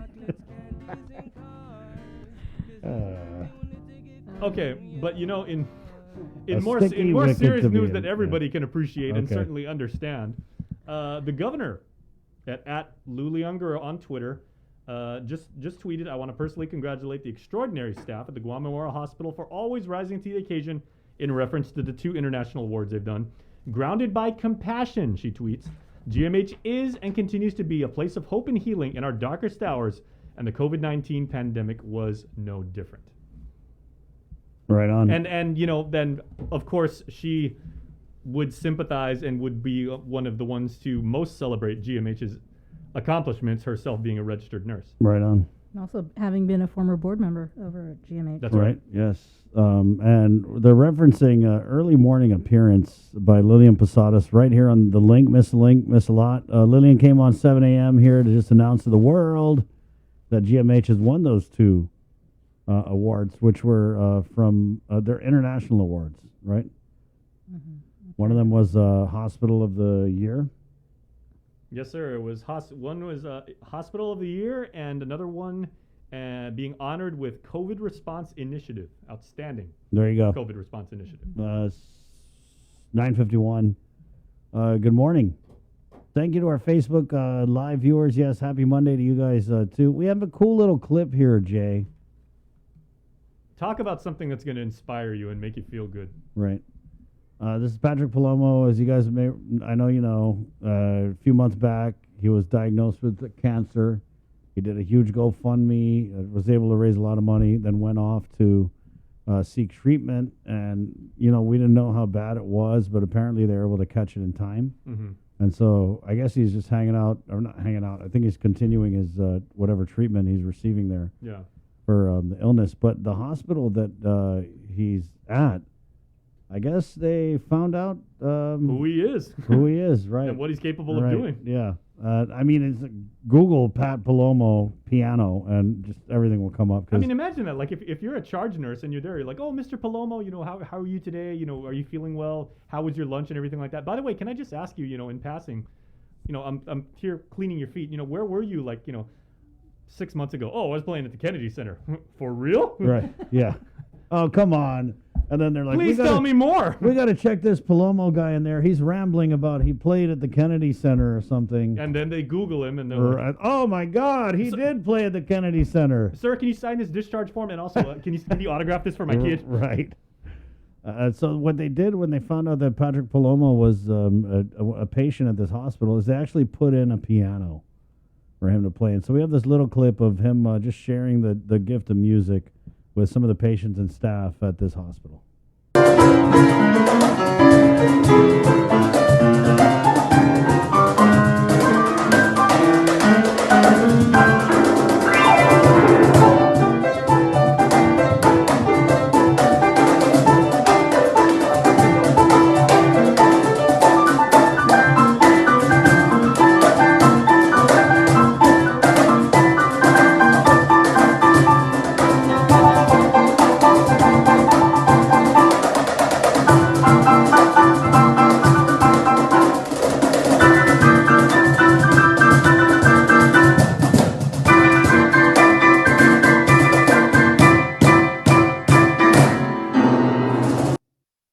Dang. That's a jazz standard.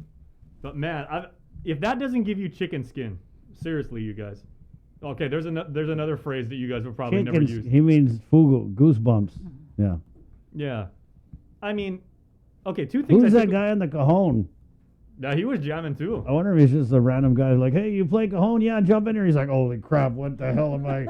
Jesus Christ, is this guy like, what the heck? Wow, this guy's actually really good. Okay, two things I took away from that. One is obviously the fact that, the hospital staff was nice enough to bring, was that a baby grand? Yeah. Piano?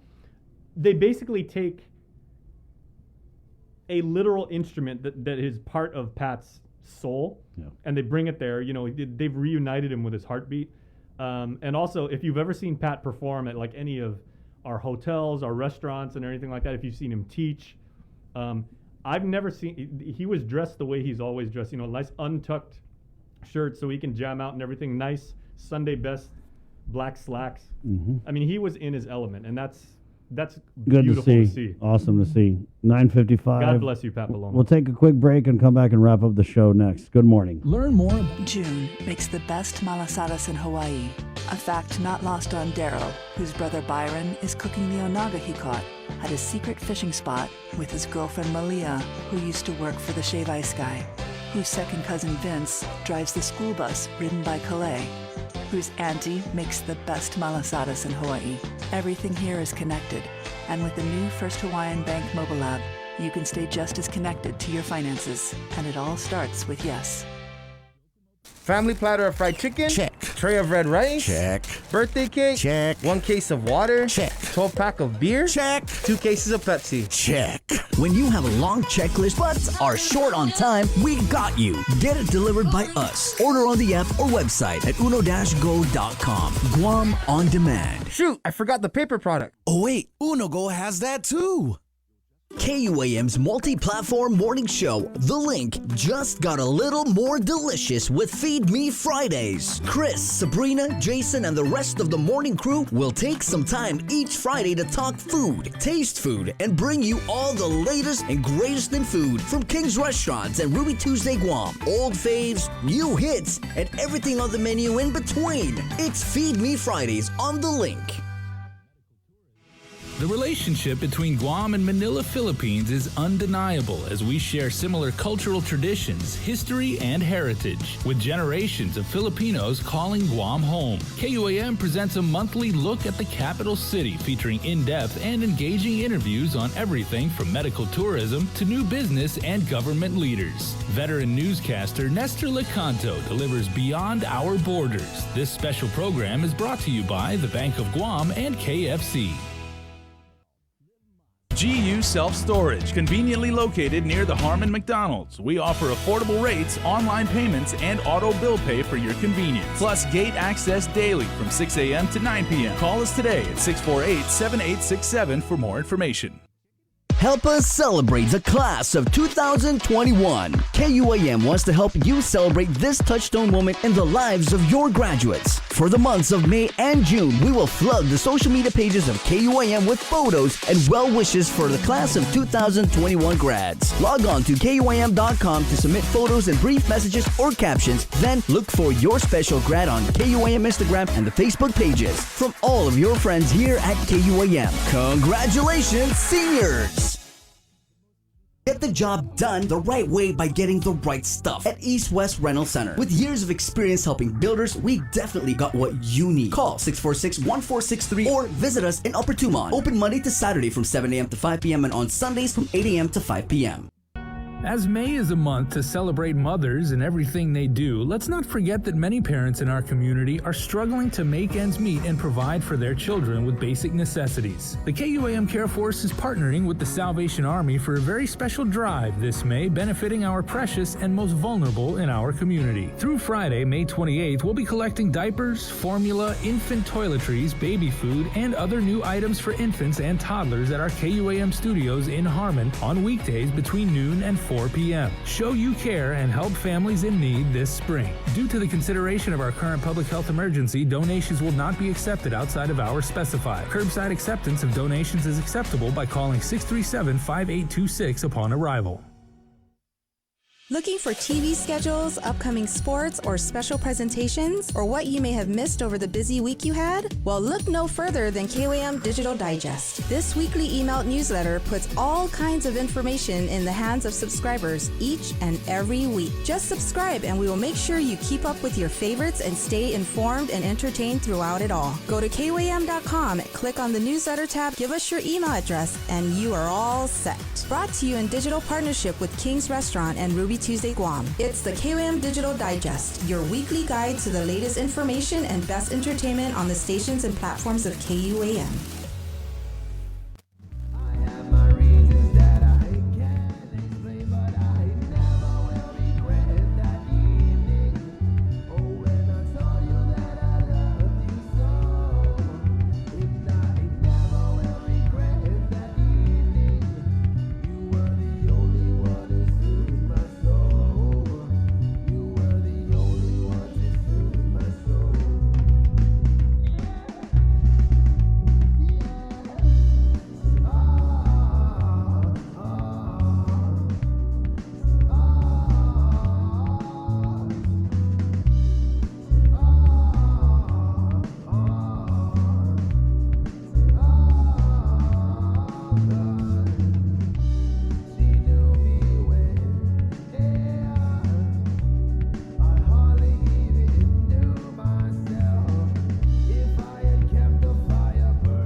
Hey, it's been a great show with you guys today, right here on the link, which is brought to you by East West Rental, Cabo Enterprises, ITN, and our friends at Jack in the Box at 10 o'clock, KUAM TV. My name's Chris. I'm Sabrina. I'm Jason. By the way, sticky wicket, according to Wikipedia, is a metaphor used to describe a difficult circumstance. Thank you very much. Thank you very much. All right. Well, there you go. It's supported by, what is it? Wikipedia. Wikipedia. So if it's online, you know it's true. Also known as Whiteypedia. Hey, KUAM TV. It's been great, guys. Catch us tomorrow for another great Link extravaganza. On behalf of the Link fam, Walsey Chris, hasta. Adios! Happy Monday!